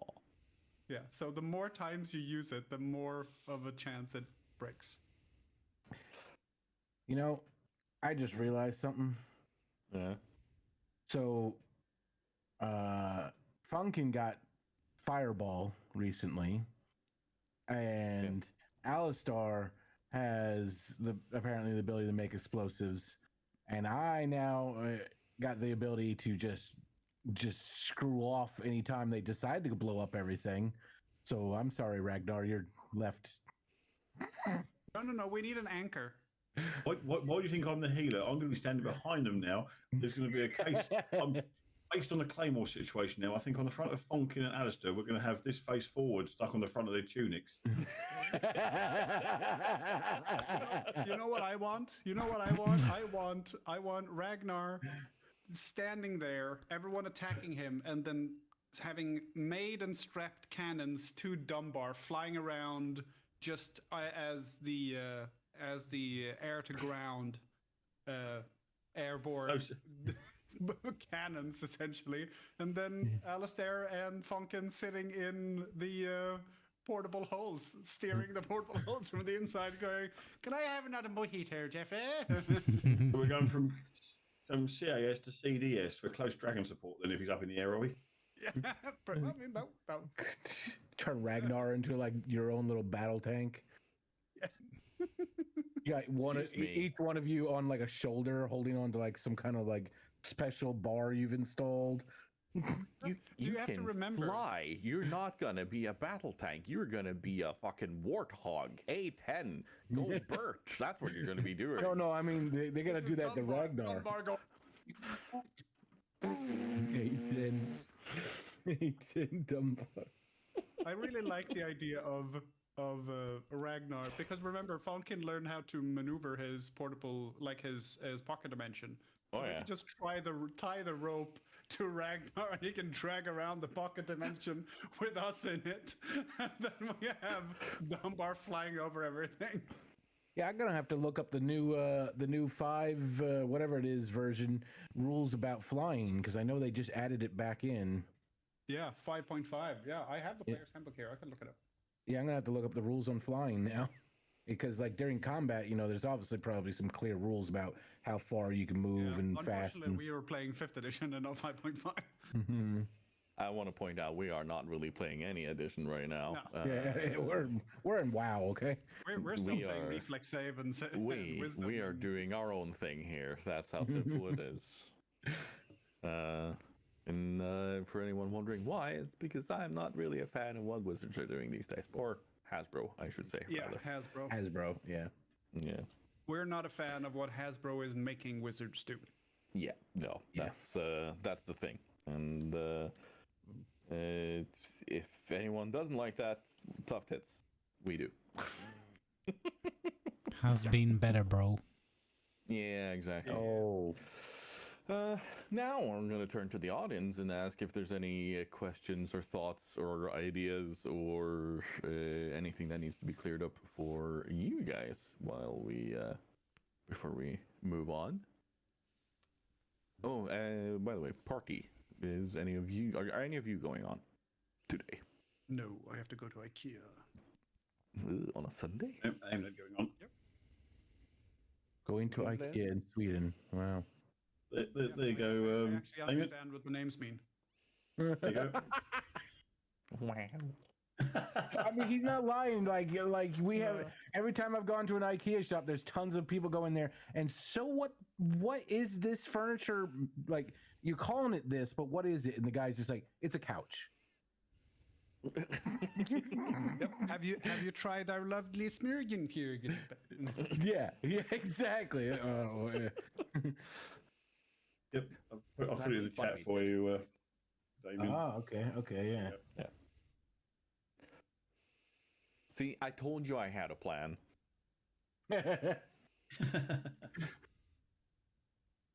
See, I told you. Don't worry, I have a plan for you. It was wild. Oh man, like I have my own little pocket dimension. Hey, I'm not the only one that has a dimension now.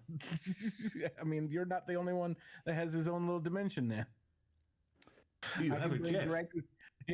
So you have Jeff in your hole, and I'll have Gregory in my hole. Beg your pardon? Phrasing. We're not doing phrasing on that. We're not.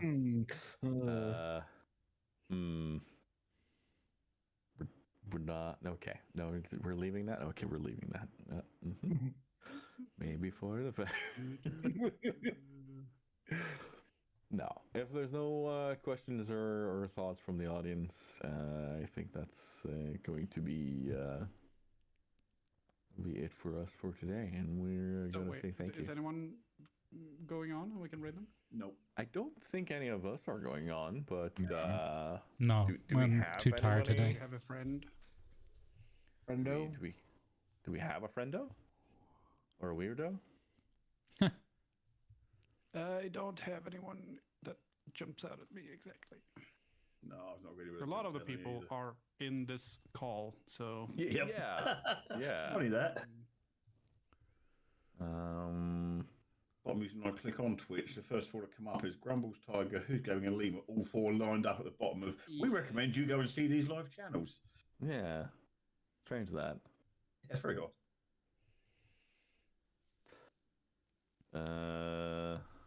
I was thinking of just raiding Maddie because she's raided here a couple of times recently, and I don't usually get a chance, but she's on now, so. What's the name of the channel? Maddie Jade. Yeah. Maddie Jade. She's playing War Thunder.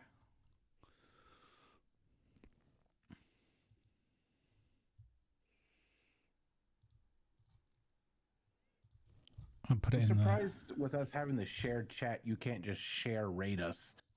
Yeah, that would be a great idea. That would be actually nice. Like even if it was just something only the host could do. Still, say you want to or you don't want to. Yeah, that could work. Join or not. I'll put it in the sharing. I'll break all of raiding while trying to do it. Oh God, let's not give them ideas. Like they did with hosting. Another good potential target is Jaguara 333 playing Project Zomboid.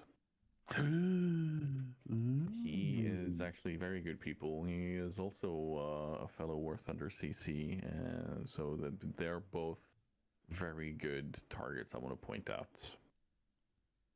But he's getting back into Zomboid. And that is definitely something we could touch on at some point for the Sunday group when we're not all. Oh yeah, when the multiplayer's out. We will be the dinner party because we'll all get eaten. You all might. It's one game I don't own. I've never played, but I've been looking at it. I must admit. Oh, it's really the new ones. Like it's a good time because they just redid a lot of the graphics, sound effects, like everything. And there are some cool mods that instead of making it completely roguelike, there's one that allows you to write in your journal and then you can pick up your character again. And it's a bit better for the learning curve as opposed to being stomped on every single time. You know, I got nommed on by a zombie. I guess I restart completely from scratch then. But no, there are ways of of making it a bit more start friendly. It's actually I've used that mod before. It's kind of cool because you still restart as like nothing, but then you go on like a mission to find your body or whatever. Yeah. Or you just randomly find it, and it's like an actual like book you have to sit and read, studying this last person's notes and stuff, and then you get some of their skills. The way I used to do it with that mod was I always kept it in the house that was my base, so that I could return to the base, read the book, and then continue on from there. There you go. Yeah. Just need to remember to actually write down what you know. But yeah, where do we want to go? Should we go say hi to Maddie, perhaps? Yeah, let us do that. Yep. Did someone post the name somewhere? Yeah, it's in the sharing. Okay.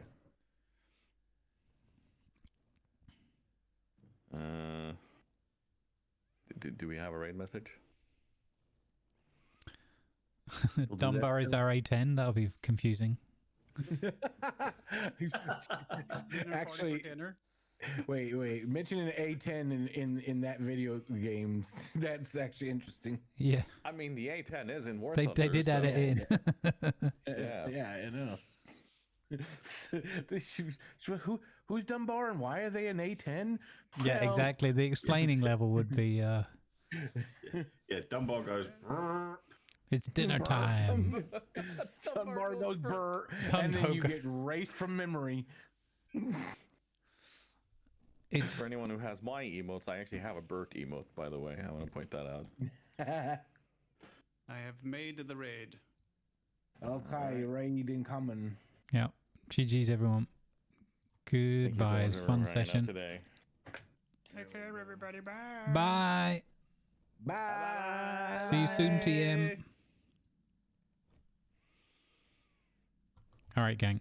I am going to go and scuttle off and have some more rest. Thank you for hanging out with us today. I hope you've enjoyed the show. We had a fun time role-playing for you. Thank you for being here and hanging out with us. We're going to go and raid over to Maddie Jade. I should stop the shared chat at this point. In shared chat, there we go. And in the streaming together. Boom. All right. Hopefully that worked for you all. I know the shared chat isn't everybody's cup of tea, but I think it works quite well for these D&D sessions. We're going to go say hi to Maddie. She's been very kind enough to raid here a couple of times recently. So we're going to go and share the Twitch love. She's a bundle of red-headed Aussie excitement. And she's playing War Thunder. So have fun over there, folks. Enjoy yourselves. I will see you on Wednesday. We're recording our next podcast episode, Tiger and I, on Tuesday afternoon, I think. So don't forget to put any questions or comments there on either on YouTube if Tiger where the videos are, or in my Discord Exeter Port channel. And yeah, we'll see you in the next one, folks. Have a good couple of days while I'm resting up. And don't forget, episode 4 of Space Engineers goes live tonight at 9 p.m. Central European time. That's in about 6.5 hours from now. So enjoy the Space Engineers, and I'll see you in the next one. Good vibes, peace and love be in your heart.